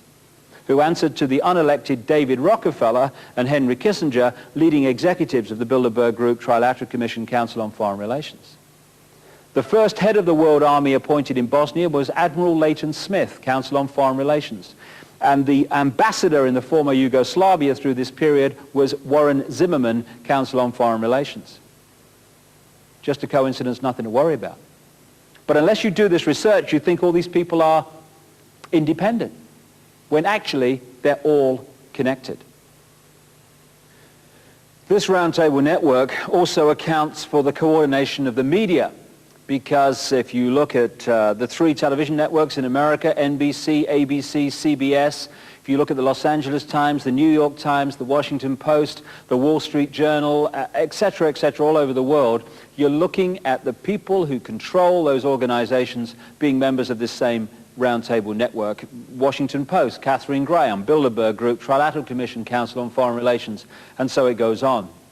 So you have a coordinated policy, a coordinated agenda through all these different areas of our lives, including the media, which controls how that agenda and those events that you're creating are actually reported to the people. Complete stitch-up, but it doesn't have to be. It depends on us giving our power away and watching the Price is Right instead of focusing on what's going on in the world and taking responsibility for it so it ceases to happen. Just to finish the sequence, this is the administration of a Democrat, said on his election form, Jimmy Carter, Trilateral Commission member, also Council on Foreign Relations. Democrats, and his administrations, here's CFR, TC, Trilateral Commission, Council on Foreign Relations. This is more Jimmy Carter, more of the same organizations coordinating policy through this apparently elected administration. So then you get to 1980 and you think, oh, well, I'm fed up with them Democrats, and of course I'm in a democracy, and so therefore I can choose someone different because I want to change the policy, and it's great being in the land of the free and all that. And so you choose Ronald Reagan. His chief advisors up there were David Rockefeller and Henry Kissinger, two of the great brotherhood manipulators of the 20th century. And then again, the names change in these various positions, but the coordinating bodies do not. CFR, TC, everywhere. More Ronald Reagan. Ronald Reagan was a non-member, but he didn't have to be, did he, Ron? He read the autocue, did as he was told, like they all do. But he was a member of other secret groups and, of course, Bohemian Grove, as we saw earlier. Again, here you have the ambassadors, the Congress, the State Department, CFR, TC. So then you move on to George Bush. George Bush, I would refer you to And the Truth Shall Set You Free and The Biggest Secret, and I will say no more about George Bush. So there again, another administration, different names, same coordinating bodies. More George Bush, same again. So then you get to, 1992, and you say, well, I'm fed up with them Republicans. They've had all these terms, and with Reagan and Bush, and I think we ought to have a change. And so along comes Slick Will from the Windsor bloodline from Arkansas, and he starts saying that he stands for change and I stand for change and vote for me, we need change. That was his mantra throughout that election. Well, let's see how the change took place. Here's Bill, member of all of them, got the full set, and there again, different names. We're Democrat now because it says so. Same coordinating body, Bill Clinton administration again, same coordinating bodies. So we've come a long way in these hours so far, from the ancient world to the present day, and we have seen unfold, and I have scratched the surface here. I've just scratched the surface of the information that's available and the supporting evidence that's available because of time. But we've come from the ancient world and seen these bloodlines expand their power to the point now where they control the planet. We're also at a point of enormous change as this 26,000-year cycle comes to an end of the solar system going round the galactic sun. Always a time of tremendous change. We're starting to see it happen. People are waking up. People are starting to look at this information for the first time. And indeed, this energy of change is lifting the veil on all this for the first time in thousands of years. We're blinking into the light of what's been going on behind our backs, behind the movie screen all this time. And I repeat, this can only happen because we allow it to happen and we play a part in it happening. It's not that this group have more power than the rest of the population nonsense. It is the rest of the population give their power to this group day after day after day. It's because we allow ourselves to be divided and ruled, because in our stunning self-righteousness, we think if we believe something, everyone else must believe it or we're wrong. It's a time to grow up. It's a time to go from spiritual childhood to spiritual adulthood very, very quickly in the time that we have available as this change takes place. And in the final video in the series, I'm going to look at what changes are taking place and who we really are. The information above all else, above all this, that this brotherhood and these bloodlines have been desperate to stop us understanding all this time. Who we are, the nature of life, and the fact there's no one on this planet that's ordinary, there's no one in this creation that's ordinary. There's just billions who've been manipulated to think they are, so we become a doddle to manipulate and control. That time is over, and we'll see that in the final video in this series. For now, thank you very much.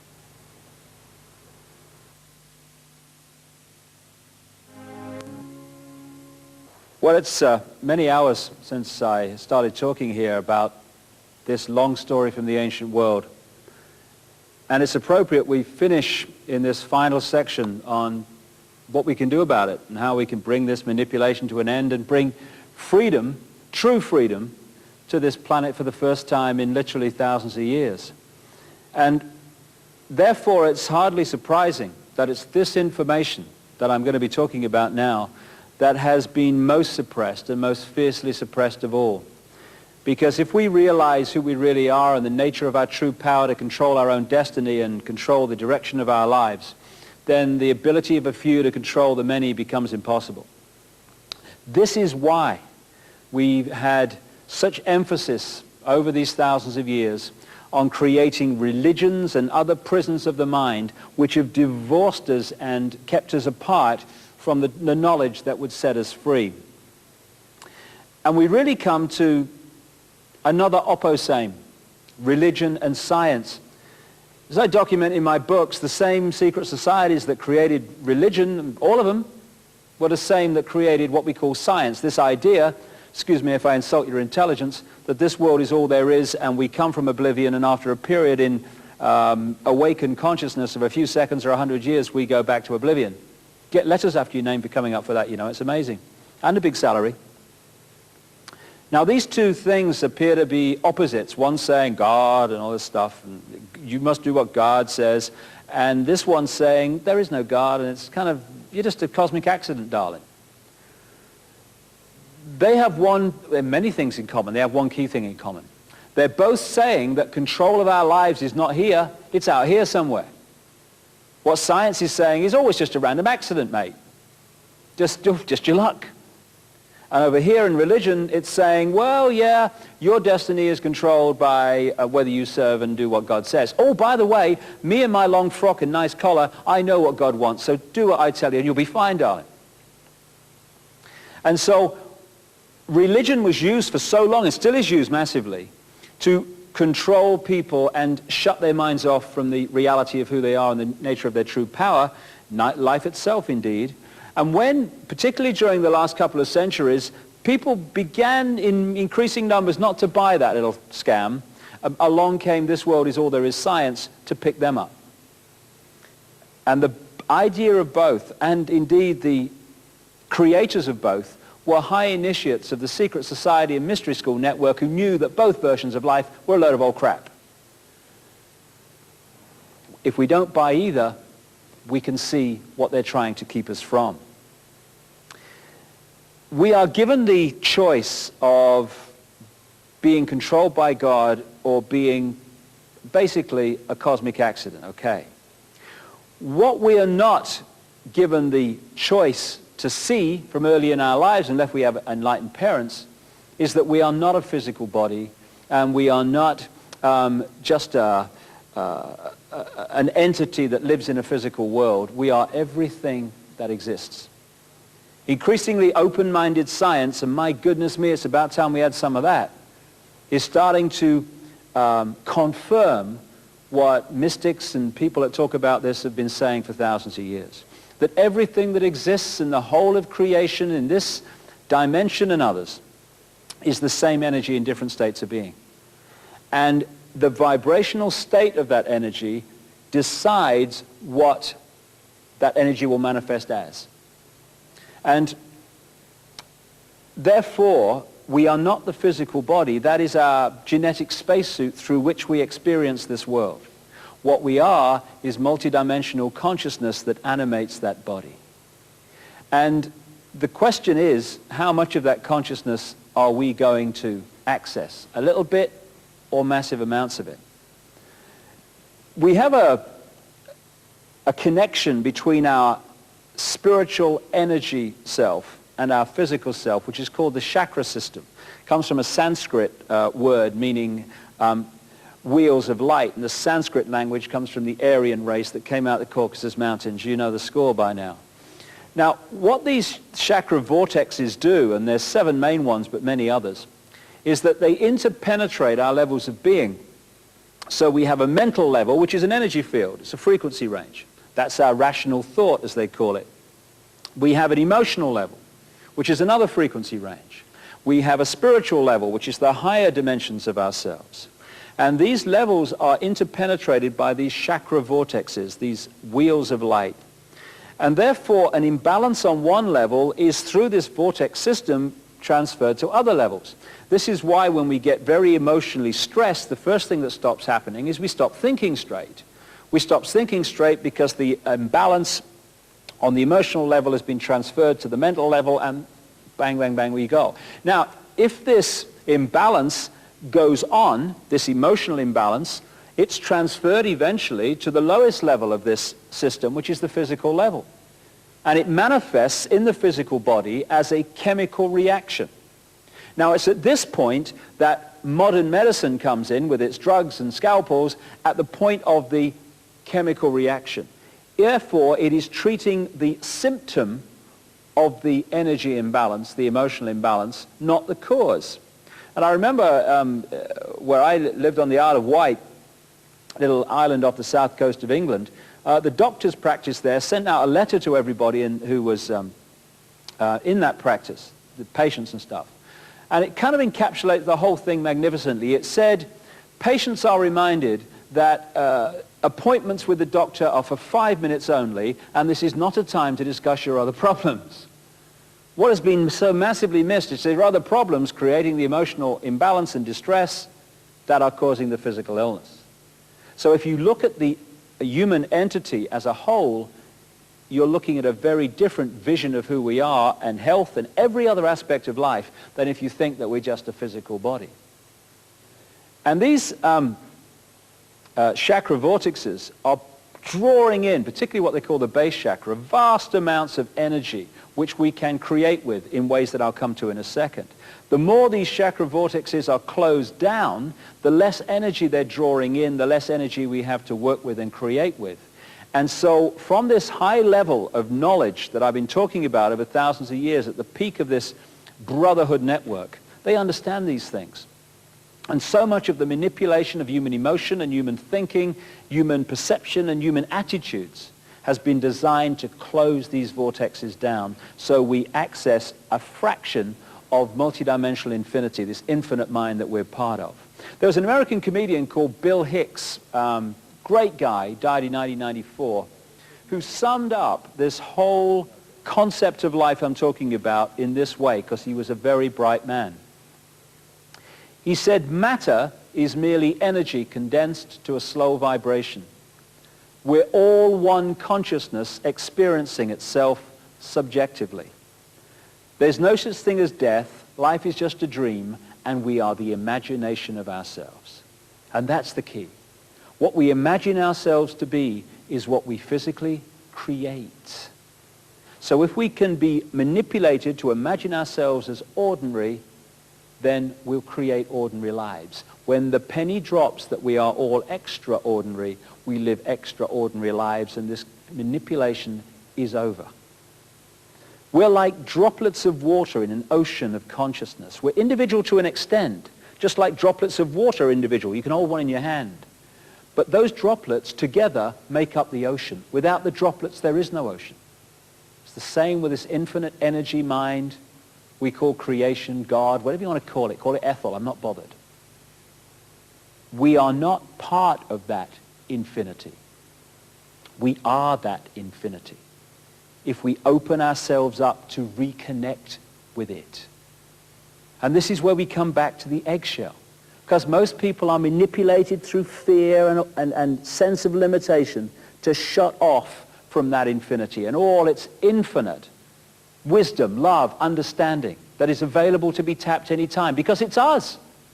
Wherever you stand in infinity, you are at the center of infinity. So everything that exists is everything that exists. I am everything that exists. So are you. The more you realize that, the more you open up to the full infinity of who you are. Your life transformed. Your vision of yourself is transformed. Your vision of everything is transformed. The more you see yourself as just an individual, ordinary little man and woman in the street, I got no power, mate, what can I do? Once you do that, you are shutting yourself off from the infinity of who you are, and you become a fraction of what you are. And then you are able to be controlled, but only then. Which is why this understanding has been so suppressed. That's where most people live their lives. In a sense of, I can't, mate, I could never, mate, all the best things in life happen to someone else, mate. Oh, what can I do? And when we're there, piece of cake, manipulator in one hand while having a cup of tea in another. When we're here, we're a manipulator's nightmare, breaking the eggshell, breaking the sense of limitation, breaking the sense of fear, the fear of what other people think of us. How many people watching this video now would love to say something, but they think, oh, God, what will my mother say? Oh, what will they think of me? Or you'd love to do something in your life, and you say, oh, well, what will they think? I couldn't give a damn what they think. They have a right to think what they like, but so do you and so do I. We forgot that. And once we start believing that because people are different to us, they must be wrong, then we're in a situation where whoever sets the norms in society runs the world. Because we police each other, like I said right at the start of this journey we've both been on, and all been on in the last few hours. Cracking the eggshell, stepping out of the fear of what other people think of us, being who we are, speaking our truth, living our uniqueness. That is the revolution. It's not guns and bombs and meeting violence with violence and meeting anger with anger. What's the point? You get twice the anger, twice the violence. My goodness me, we've moved on, haven't we? The way out of this is the ultimate revolution. It's to be who we are and not what someone else tells us we should be. It's interesting. If you stood in front of a mirror, or not even in front of a mirror, anywhere, and you got a baseball bat, and you started smacking yourself around the head with it, people would call the guys in white coats, wouldn't they? Crikey, get him away. And yet that's what we're doing all the time. When we express that violence to another human being, or to an animal, or to anything, we're actually expressing it to ourselves, because that is us. We are all each other, because we are all this infinite mind. And because we've lost sight of the fact that we are everything, and what we are inside is what we externally create, we go round, because of the manipulation, we're like walking, talking movie projectors. Let me put it this way. Our inner self, our state of being, our attitudes, are resonating us to a certain vibrational frequency. You change your attitudes, the frequency changes. Hate has a certain frequency. And when we feel hate, we resonate the energy around us, that is us, to the hate frequency. We feel love, we resonate it to a different frequency. This energy that we put out with this vibrational code within it, created by our thoughts and attitudes, then draws towards it a reflection of itself. Other energy fields, people, places, ways of life, experiences that sync with what we're putting out. Therefore, what we are in here, we externally create. And I came across this symbol here. There's some esoteric symbols and that involved in there, but ignore all them. I'm just looking at the basic concept, which is of a reflection. There was a guy, a writer called Longfellow. I think it was Longfellow who wrote this. Anyway, some tall chap. And he wrote a story about how someone drowned thrashing in the water, fighting with their own reflection. And again, if you saw someone next to the river doing that, you'd call the white coats. They'd be on call all day, wouldn't they? But that's what we do, all of us, all the time. We seek to change what we've created by thrashing at the reflection instead of looking at what's creating it. So when things are happening in our lives we don't like, and we're drawing people into our lives we don't like, and we're drawing experiences we don't like, instead of saying, why am I drawing these in? What is it about me that's creating this? What is it I'm putting out that's drawing this reflection in that I don't like? This pain in the arse is giving me a hard time. Instead of taking that power back and responsibility for what we create in our lives, we look out there for it. Boom, boom, boom. And we're encouraged to. And so we're in a situation where we're looking at the reflection, trying to change what's going on, when we need to change what is being reflected. You know, if you're standing next to a river and you see a reflection of yourself and you don't like it very much, you can throw stones at it, you can cuss it, you can kick it, you can jump in and thrash around. All that external thing, which we do in our lives all the time. You're responsible, it's your fault, I'm in this position, out there, out there, out there, externalizing responsibility. But once all that thrashing around is finished in the river, and once you've thrown all those stones in, everything settles down again, and exactly the same reflection is being reflected as was before, because the reflection is merely, literally, a mirror of what is being reflected. We change inside, we change out here. This is the thing that we've been pressured, encouraged not to understand. Evolution's very, very simple. Very simple. Goes in this sequence. Experience, learn from the experience, evolve as a result of the experience. If at stage one, we're putting out energy, reflecting our state of being, and we draw in a certain experience as a result, person, place, whatever. If at the point where we don't like the experience, we are blaming everyone else out here. It's your fault, it was Ethel in 1963, it was me mother, it's me color, it's me sexuality. What is pulling that experience in is not changing, because we're blaming everyone else for it. So what happens is, because what's going out hasn't changed, what comes back doesn't change, and we hit these cycles in our lives, and we've all had them, and all still have them, where the same things keep getting repeated. We pull in the same type of person to have a relationship with. We pull in the same situation in work. Nothing ever works in our lives. And yet, when you look at that, what that is evolutionary, just running on the spot. We're not moving because we're not changing what's creating what we don't like. So it goes on and on and on. Once we take responsibility back and stop looking out here to change what's going on and look at what's reflected out there, then in the same situation we say, hold on a minute, why have I pulled this experience in? What is there to learn? What is it about me that's done this? Okay, got it. At that point, your attitude, your imagination of yourself changes.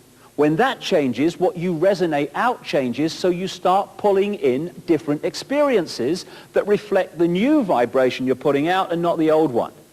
And when you kind of get into this mode of taking responsibility back, suddenly things dramatically change. And you can evolve ever so quickly. You pull in an experience. Oh, right, what is there to learn from this? Okay, got it. Change vibration, evolve. Pull in a different experience. What is there to learn from it? Got it. Change vibration, evolve. And you can move along so quickly in evolutionary terms once you start to open up to that. As more and more people on this planet are, as this cycle of change unfolds. Or you can stand here forevermore blaming every bugger else for things that you're creating and we're all creating. And that's an option too, but not a very good one. So what we put out is what we get back. We are in control of our lives. No one else. Who just kidded that we're not. For instance, I hear people, you must have heard this, where people go, nothing ever happens in my life. It's boring. It's boring, my life. Nothing ever happens. Everything I try, nothing kind of works, you know. And then you say to them, well, what do you want to do with your life? And they go, I don't know, really. Don't know. Never thought about it. Now, I don't know, really, is actually a state of mind. Therefore, it is a vibrational frequency, and I don't know really goes out, and I don't know really comes in. Nothing ever works, because I don't know really. If we can just focus on what we want to achieve and go with the intent, the most powerful thing we can do, what's our intent? What's our focus? This is what I want to do with my life. That intent goes out as a vibrational frequency, and it will always bring towards us experiences and challenges that lead us to achieve what we want to achieve. That's where most people give up. They say, oh, yeah, I want to do this, I want to do that, I want to do the other. That's my intent, and the intent then draws towards us what we need to do to achieve that intent. And when it gets a bit challenging, we go, oh, God, well, I'd like to do it, mate, but not that badly. Thank you very much. And we're out of the game. So if we want to be free, and we want the world to be free, that's what our intent needs to be. And then the challenges and what we need to achieve that intent will come towards us, and then we can meet them and all this is over. Because if we keep jogging on the spot, blaming everyone else, this is going on, and it's going to go on into another cycle for a very long time. This idea that we create our own reality by resonating the energy around us by what we think and what we feel has now been scientifically shown to be provable. And what you're going to see now are what happens to particles of sand and other various particles when a sound resonates across a plate and resonates those particles in tune with the sound. Because when we think, we're not just sending out a wave which resonates the energy, we're sending out on a frequency outside of the range of human hearing, we're sending out a sound. Everything is sound. When we think a sound goes out, it resonates the energy around us to that sound. And what you're about to see are some pictures that show this happening when sound is introduced, and how sound takes random particles and turns it into astonishing form. And that's how this universe was created. In the beginning was the Word, and the Word was sound. So what you're looking at here is merely particles formed into patterns by sound. They were all over the place to start with, just in random positions on the plate. As soon as the sound appears, they form into these patterns, because everything is sound, and it is sound that turns matter and energy into form. Patterns on the wings of birds and insects are all the manifestation of the sound vibrations. Every organ in our body resonates to a certain frequency. And when our thoughts and emotions and stress and the vibrations that causes de-harmonize the vibrational state of our various parts of our body, we become ill. We think ourselves into illness because we're affecting the vibrational state of the body. And so every time you think and feel, you're resonating a frequency which is making the energy around you resonate to the same frequency. What you give out is what you create. Here you're seeing mini galaxies just formed by particles and sound.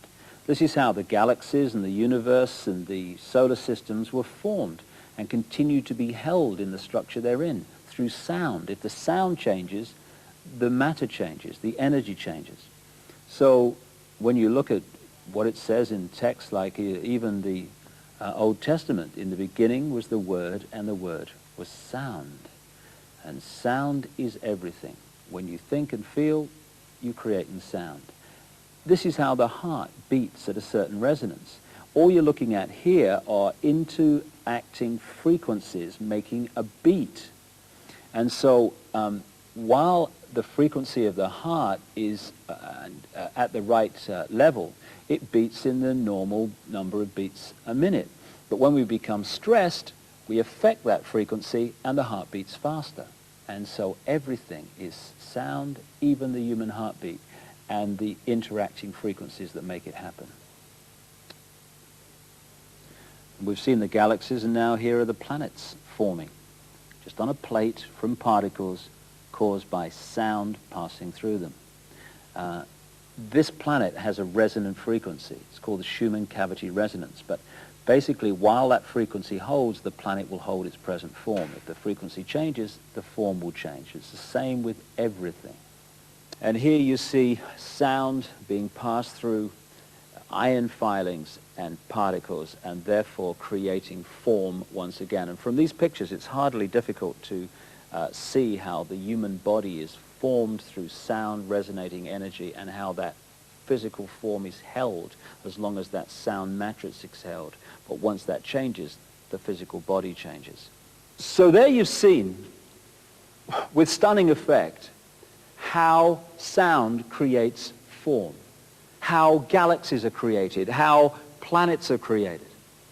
And all those planets, balls of particles, all those revolving galaxies were merely particles turned into that form by sound.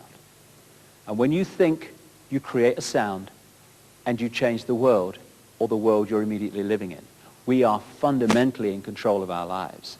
Here's a picture, because some of this energy that we give out, this energy that we are, can now be seen.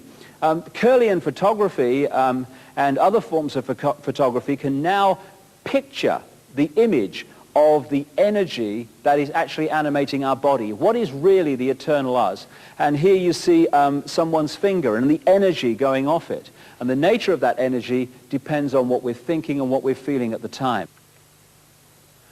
And here's some examples of how people on a psychic level and their psychic vision have seen the auras, the energy fields of people in different states of being. And indeed, if anyone's gone to some of these various spiritual and health expos and expositions around the world, they will have seen this aura photographing technology now, which can photograph the colors in the aura. And the colors change when our attitudes change. And here are different attitudes and phenomenally different colors and sequences appearing as a result of the sound and sound waves and thought waves that are generated when we change into different states of feeling.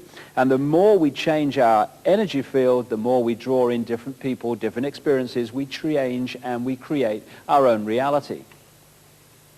This is the energy field of a leaf. And what they've found is that when you cut part of a leaf away, that energy field, when you rephotograph it, holds the original blueprint shape of the leaf, even though part of it is gone, and it takes a while for that energy to reform itself into the new situation with the piece taken out of the leaf. And when people have limbs removed, of course, they feel for some time that the limb is still there, and then eventually that goes away, and that's the energy field reforming itself into the new situation as opposed to the one that was there before. So therefore, this energy that we're generating that can now be photographed and can certainly be felt when you meet someone and you say, oh, I got bad vibes from them, or I got good vibes from them, depending on their own state of being. This energy is the energy that creates our reality, because it attracts to us a reflection of itself, and what that energy reflects is our inner self, our emotional, spiritual, and mental state. So when we feel fear, we attract to us fear. We attract to us what we most fear. And this is the ultimate evolutionary genius. It's what I call designer evolution. Because of this system of what we put out is what we get back, we constantly see a reflection of our inner self in our everyday life. Therefore, we can see our inner self in a physical way and learn from the experience and move on. Also, fear is the greatest block on evolution. Whatever area that we fear, that our fear relates to, is a no-go area for our evolution. Because people don't normally say, well, I fear that, I'm going to face it. They go, oh, no, thank you very much, change the subject, not going in there. So this process of drawing to us what we put out means that we have to face what we're putting out so we can face it and evolve. So when we fear something, we draw what we fear to us eventually. when we put out anger, we draw to us anger. When I was having my angry period, in the 1970s particularly, my life was a series of angry confrontations. I was working in the media and the BBC and all that stuff, and wherever I went, I was attracting angry people all the time. Even if I was in an apparently consciously calm state, my subconscious anger is still going out there and it's still pulling in angry people. Someone comes into a bar in that period and they'd had a bad day, they found me every time. And then I realized, and I started to ask a few questions, what's the common denominator of all these angry confrontations? Oh yes, it's you. So what goes on? What's causing them? Why? I started to realize, because I was angry, I was attracting anger. There was a lovely song that I came across by an American group which said, if you hold anger, guess what comes to you? A lot of very angry people do. And I certainly know that to be true. And when I've observed my own life and the lives of others, it's very obvious that what they're putting out in their state of being is creating their physical life. And there's nothing more debilitating, more controlling and limiting than the victim mentality. We're encouraged by this manipulation throughout our lives to see ourselves as victims, to blame someone else. Oh, I'm a victim, I'm in this situation because of A, B, C, D, and on it goes. And when we're in that state, we're going to stay in that state, because when you think you're a victim, the victim vibe goes out, the victim circumstance goes in. When you say, hey, I'm not a victim, I'm in control of my life, I've created these circumstances I don't like, therefore I can create circumstances I do. At that point, the victim mentality is gone. Victim circumstances stop being attracted, and suddenly people come into your life who are just the people you need to get you out of the circumstances you don't like. And if you don't realize what's happening, and most of us don't at the time, we say, oh my God, mate, I was so lucky. This fella came into my life at just the right time. This person, I couldn't believe it. Amazing luck. No. You pulled them in because your state of being had changed and you synced with what you needed to get out of that situation. We are so in control of our destiny, it's unbelievable. And yet billions are persuaded they're not, and therefore they create a very different reality. So if we're in fear, we can attract a reflection of fear. But when we emit love, we create a very different energy, therefore we create a very different reality. It's just a choice. Everything is just a choice. I keep hearing people say, oh, I had no choice, mate. I had to do it. We never have no choice. We have choices we like to make, choices we'd rather not make, but we never have no choice. It's a cop-out. And some people find it very difficult to take this on because it's much easier in their own mind to blame someone for what happens in our lives. Much more of a challenge to say, hey, I've created this. I'm responsible for it. But when you do, you stop creating what you don't like and you start creating what you do. And this love connection is the key to removing this manipulation and taking humanity onto another level of existence, another level of consciousness, which is what's happening to so many people in this period we're going through now. There's been some tremendous science that's going on over the last few years and is going on now. Open-minded science, which is challenging this tunnel vision that official science has to keep us from what's really going on. One excellent place of this research is called the HeartMath Institute in America. And what they've shown, and people like Greg Braden in his videos and a book called Awakening to Zero Point, which I would recommend, have been looking at and communicating, is this scientific confirmation that what I'm talking about here is not some airy-fairy concept, but is actually scientifically provable, as well as from our own experience. What they've shown, for instance, is if you put an empty jar with electrons in it, when you put a piece of DNA in it, that energy forms itself in the jar to the DNA form. When you take the DNA out, the energy still holds that DNA form. In other words, when we're walking through our lives in the supermarket or whatever, oh my goodness me, the price of fish this week. When we're doing all that stuff, we're actually resonating and changing the energy field around us in relation to our state of being. So you don't have to be kind of in front of a camera talking about this stuff. You can do it in your everyday life. If you go out with an open heart and love in your heart, you will be changing the energy field to that resonance of love wherever you go. Insignificant, ordinary. There's not an ordinary man, woman, blade of grass, breath of air, insect, anything, anywhere in creation. But there are billions on this planet who think they are, so they live ordinary lives, just because they think they're ordinary. They are the extraordinary. They are genius waiting to happen. It's just a choice. It's just a thought. Another thing that's been established by this open-minded scientific research is that fear, because everything's about wavelengths and resonating energy to various frequencies, fear is a long, slow wavelength. And as the wavelength of fear passes through the DNA, it does not activate these various antennae which connect us to the bigger world, the bigger cosmic mind. But the wavelength of love is very quick, a very short wavelength. And therefore, as it passes through us, it's activating these antennae all the time and connecting us to the outer world. Now, this is interesting from many points of view, not least this. Everything relates to everything else the more you talk. The reason, or one key reason, why the imposition of fear and the manipulation of fear has been imposed upon the human race all these thousands of years since this control began, is because it comes from a level of knowledge that understands how these things work. It understands, therefore, that if we can be manipulated into a state of fear, we are disconnecting ourselves from the infinite mind, who we really are, and the eggshells start to form.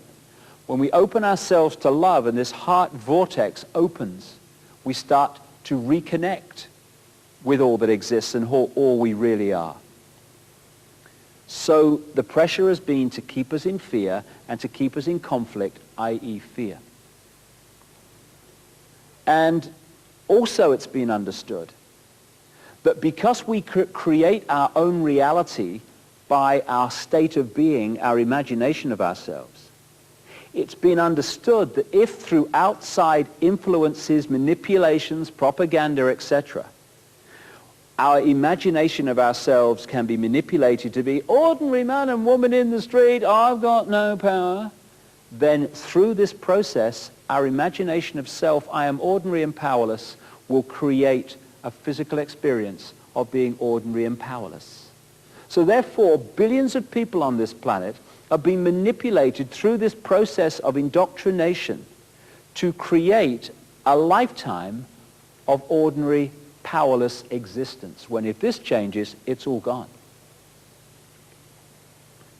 This is where astrological energies come in. Oh, it's astrology. It's the devil. Why has religion been used so much to convince people that astrology is the devil? Oh my goodness me.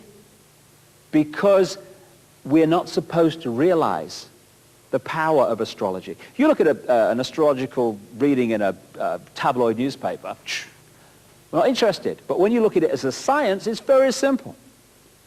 The planets are constantly moving. They're constantly, therefore, in the various combinations they make in their orbits, they're affecting and changing the energy field of the Earth.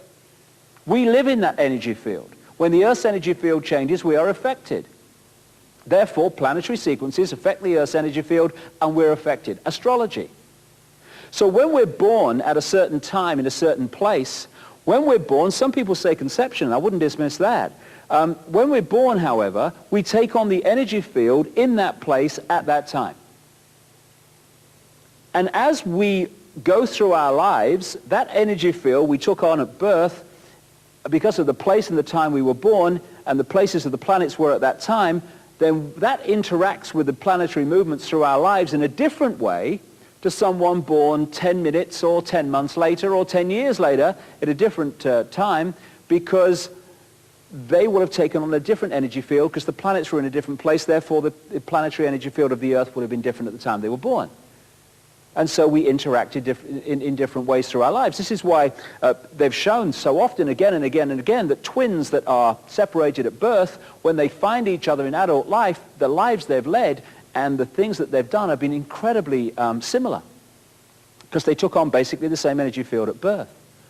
But particularly the Roman Catholic Church has been used to get us to think that either on that level of the Roman Catholic Church it's the devil, or science, the other wing of this manipulation of spirituality, says that actually the whole thing's a load of nonsense and there's no scientific basis. Well, insult my intelligence a bit more.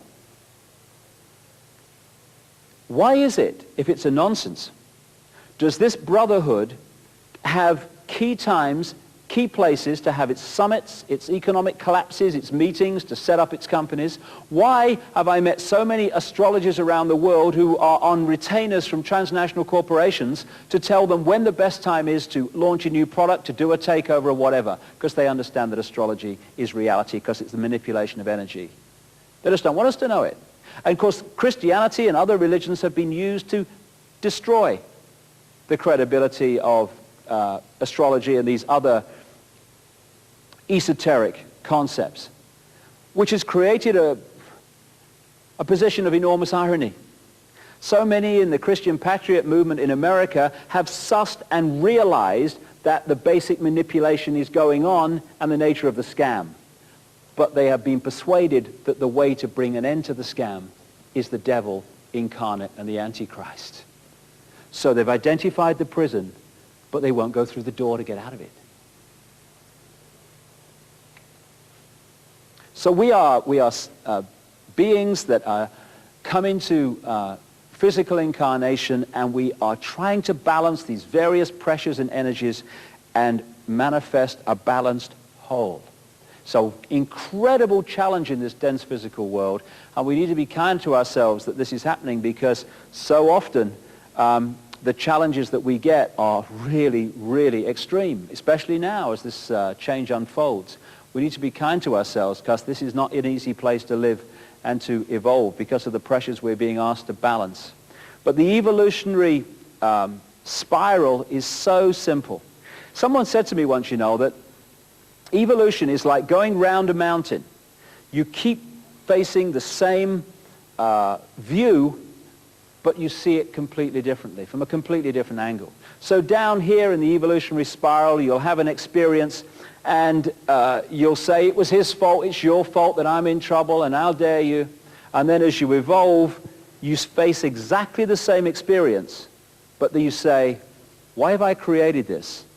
What does it say about me? What is there to learn? Okay, got it, evolved. Same experience, different perception, higher level of evolution. Now we are at the point, I've mentioned a number of times in these last few hours, where we're at the end of a 26,000 year cycle.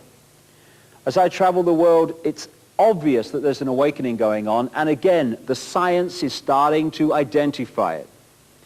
Some years ago, a different pulse, a different resonance was identified in the center of the spiral of the galaxy.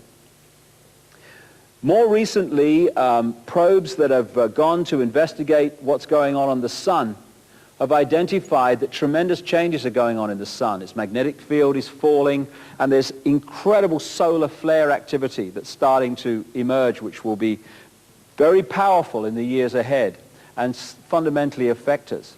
So you've had the different resonance coming out of the center of the galaxy and affecting the sun. The sun is changing. When the sun changes, we change. 99% of the mass of the solar system. It's now very demonstrably been identified as being passed on to the Earth. Tremendous changes are happening in the Earth's field. Magnetics are falling. Many phenomena are unfolding as a result of this changing frequency that's come out of the galaxy. And open-minded research has also identified how the Earth connects into the human form. The resonant frequency of the Earth comes in at the heart chakra point, the love point. And from there it goes to the brain, and the brain transmits it to every cell in the body. So when you follow this sequence, this is why people are waking up at this time in increasingly vast numbers. The frequency changes the center of the galaxy. It comes to the sun, the center of this solar system, brings about change there. From there it goes out to the planets of the solar system, to the Earth. The Earth manifests its changes. We live in the Earth's field. It affects humanity. And now this rising frequency, this changing energy field, is starting to dramatically change life on Earth, and we've seen nothing yet. If we shut down the heart, or if we get into the intellect, which follows the kind of intellectual programming instead of following the intuition of the heart, then we can switch off this connection with the cosmos, this connection through this sequence out into infinity, when the head shuts down and shuts down the heart. And that has been the process of the education system and other institutions. It's been to get people to close their heart down and get stuck, imprisoned in the head. Therefore, we switch off the cosmos and live in the eggshell. We keep coming back to the same thing. People like Greg Braden and others have started to focus on this particular image. Back in 1899, something was identified called Schumann cavity resonance. What it was the heartbeat, the frequency beat of the Earth. From the time of its discovery, 1899, to 1986, this heartbeat frequency was a constant 7 cycles, 7.8 hertz a second. Constant. Boom, boom, boom, boom. From 1986 onwards, it started to rise dramatically. Just when people started to wake up in increasing numbers. It's gone through 9, apparently the last I heard it was gone through 10 cycles. And the projection is that by 2012, which is the point the Maya say in their calendar, and so many other calendars point to the same period, that the jump will be made from this cycle of human evolution into the next one as the 26,000-year cycle comes to an end and we enter the start of the next one.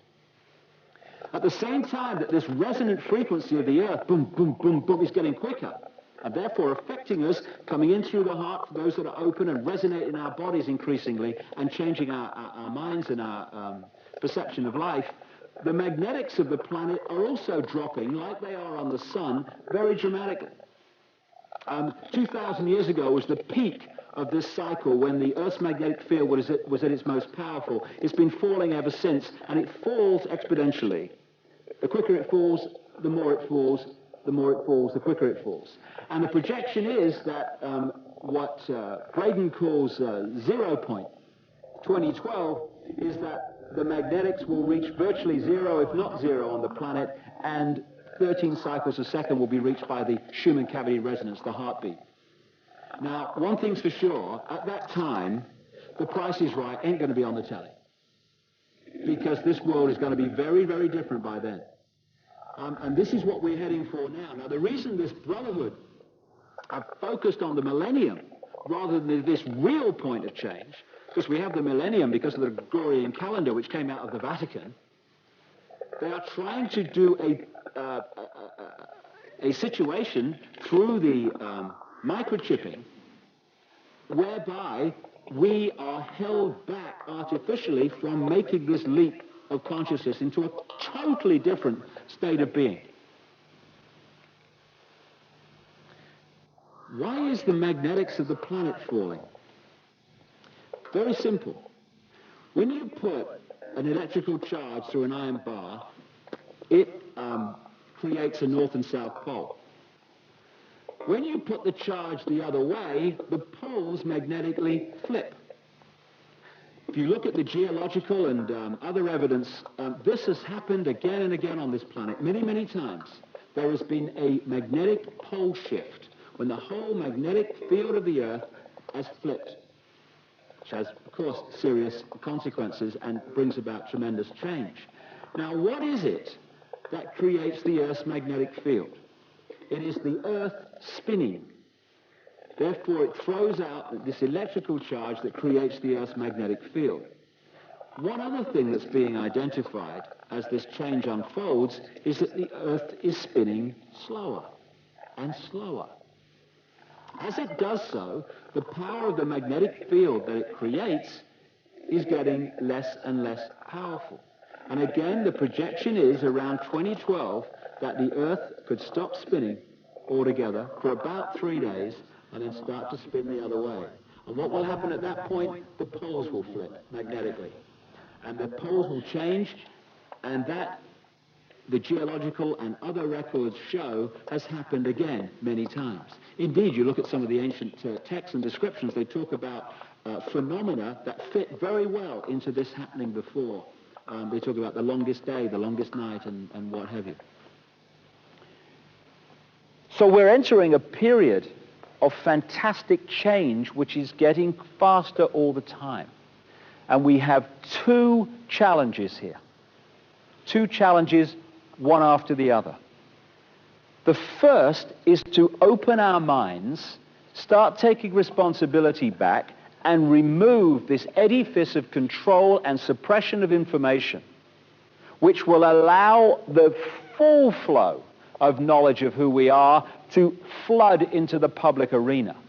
Once people get access to that information and start to realize who they really are and the nature of life, then we can go into stage two, which is the incredible consciousness shift that is going to happen and is happening for many people already, but can happen for everybody if we open up to the knowledge of what's going on. And to do that, the edifice of suppression has to go. And what I see so often in the kind of what we call the New Age movement is they're focusing on the second bit and they're in denial about the first. And the second is not going to happen for many people unless we remove the edifice of suppression, because most people are going to think, what the heck's going on? They're going to go through this great change in a complete fog of what's happening. Tremendous fear. Oh my goodness me, what's happening? So there's two things to do here. One is to start focusing on how the world's controlled, identifying it, removing it. Secondly, then we can concentrate unhindered on the transformation spiritually that is unfolding to the year 2012 and beyond. One area too, key area, because I mentioned the Gregorian calendar, that has been used to control us and de-link us from who we really are, is the manipulation of time. This planet works on moon time, 13 moon years. That's the sequence of time that we work on. Naturally. That's what nature is connected to. That's what the woman's menstrual cycle is connected to. But we're not connected to that. We're connected to this, time as measured artificially. As a result, we have become de-linked from the natural flow of time. We've become de-linked from the cosmos. This is why native people who don't work with these things, who aren't slaves to the watch and the clock, are much more in tune with nature because they're resonating in the same time flow as nature. And where is time measured from on this planet? Greenwich, London, in the heart of the manipulation of the Brotherhood at operational level for so long, right to the present day. No accident. So we have a situation where the idea has been to turn us into left brain prisoners. Even conventional science accepts that the left brain is where we get intellect, logic, physical worldview. Can I touch it, taste it, smell it? Okay, it must exist. In the right brain, you have the bigger picture, the connection with the cosmos. That's where the artist, the inspiration, the creativity comes from. And if you look at the institutions of education, of science, and all these different areas of information, the media too, they're pumping information of a left brain variety and suppressing this. So you get a situation where what we call education works like this. Information is pumped into the left brain, most of it completely rubbish. And what people are asked to do, students are asked to do, is to hold that information there, and then when they get an exam paper in front of them, to regurgitate that onto the paper. If they remember it and put it there well enough and repeat what they've been told, they pass the exam and progress. If they take that information in the left brain, transfer it to the right and start filtering it and questioning it and saying, well, does it make sense? What do I think about this? And then tell the exam paper, oh, actually, it's a piece of shit, this stuff. Then they don't pass the exam and they don't progress. The education system is completely built to create left brain prisoners who are basically sponges of the official version of life. And if you're a scientist, for instance, you go through that and then you go to your speciality in science and you get more left brain information. Same with doctors and all these professions. They're left brain prisoners who cannot conceive so much of what I've been talking about here because they're imprisoned in the intellect. If we can just balance those two sides of the brain, the intellect and the spirit, the mind and the heart, then suddenly we are transformed in terms of our perception of ourselves. Well, this is a symbol that kind of encapsulates, I think, how we are disconnected from who we really are, and the process that so many people are going through now to remove that division so we can reconnect. What you're looking at there symbolically is I call it lower vibrational emotional range. It's the range of frequency that resonates the energy within us to fear, to guilt, to resentment, to lack of self-esteem. And the more that we are manipulated to feel those things, and the more we manipulate each other to feel those things, the more what I call that cesspit vibration of low vibrational emotion gets more and more full and more difficult to get through, and therefore out to the multidimensional state that we can get into as we reconnect with the ocean, with the cosmos. And this is why when people start on this spiritual journey, my goodness me, I was there myself, over the last 10 years or so, the reason that they start to realize when they start to walk the journey that all hell breaks loose in their life, that structures break down in their life, and they think, crikey, if this is spiritual. I remember me, when I started on this route, my life broke down in so many ways. I thought, if this is spirituality, you can stuff it. I don't want to know. But why is this happening? Why does this happen to people? Because, as I mentioned earlier, when you put out your intent, this is what I want to achieve, that intent energy will always draw towards us what we need to achieve that intent. So if we're going to reconnect with the cosmos, if we say I want to be who I really am and connect with all that exists, then that intent will draw to us the experiences necessary to achieve that, all the time, every time. And what we need to do to achieve that connection is to clear out that cesspit level of low vibrational emotion. All those things within us which we've gone into denial about, like, oh, just change the subject, mate, don't want to talk about it. And so we draw into our lives people, experiences, what have you, that make sure that we can no longer do that, that this has to come out and be processed, and we have to clean out all this emotional debris that's disconnecting us from who we really are. And so if we're prepared to walk this journey, if we don't at that stage when the challenges come go, oh no, like spirituality but not that badly, thank you very much, if we're prepared to take those challenges, to take a step back and realize that it's actually an experience that is going to set us free rather than a really negative bad thing that is something to do with the fact that we're not good people. Must have been something terrible in a previous life. I hear that all the time. These connections or these challenges are to help set us free by cleaning this out. It's important we understand that. And I find that there are so many people in what's called the New Age or into the psychic stuff and all the rest of it who are still operating on a fraction of who they are because they're not prepared to do what is necessary and take the challenges to face what's within us. And we all have this stuff within us to remove and process. And when you do, that's when you can start talking about freedom.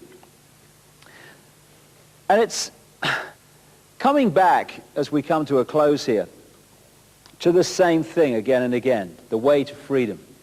And that is to step out of the fear what other people think of us and just do it, just do it, just do it. People say to me sometimes, how do I get over the fear of what people think? How do I get over the fear of what people think of me? What I would suggest is let the fear be the trigger to overcome it. So if you're in a situation where you're thinking, oh, well, I'd love to say this, but what will they think? Just say it. Just say it. If the people around you cannot respect your right to be you, then what are you worried about? What they think of you for? And if you're in a situation where I'd love to do this, this is what I like to do, but what will they think? Just do it. Just do it. Just do it. And when you get into that just do it mode, just do it mode, just do it mode, some very interesting things start to happen. First of all, you're following your intuition, your heart, your connection with out there, and you're letting that be your guide. Just do it intuitively.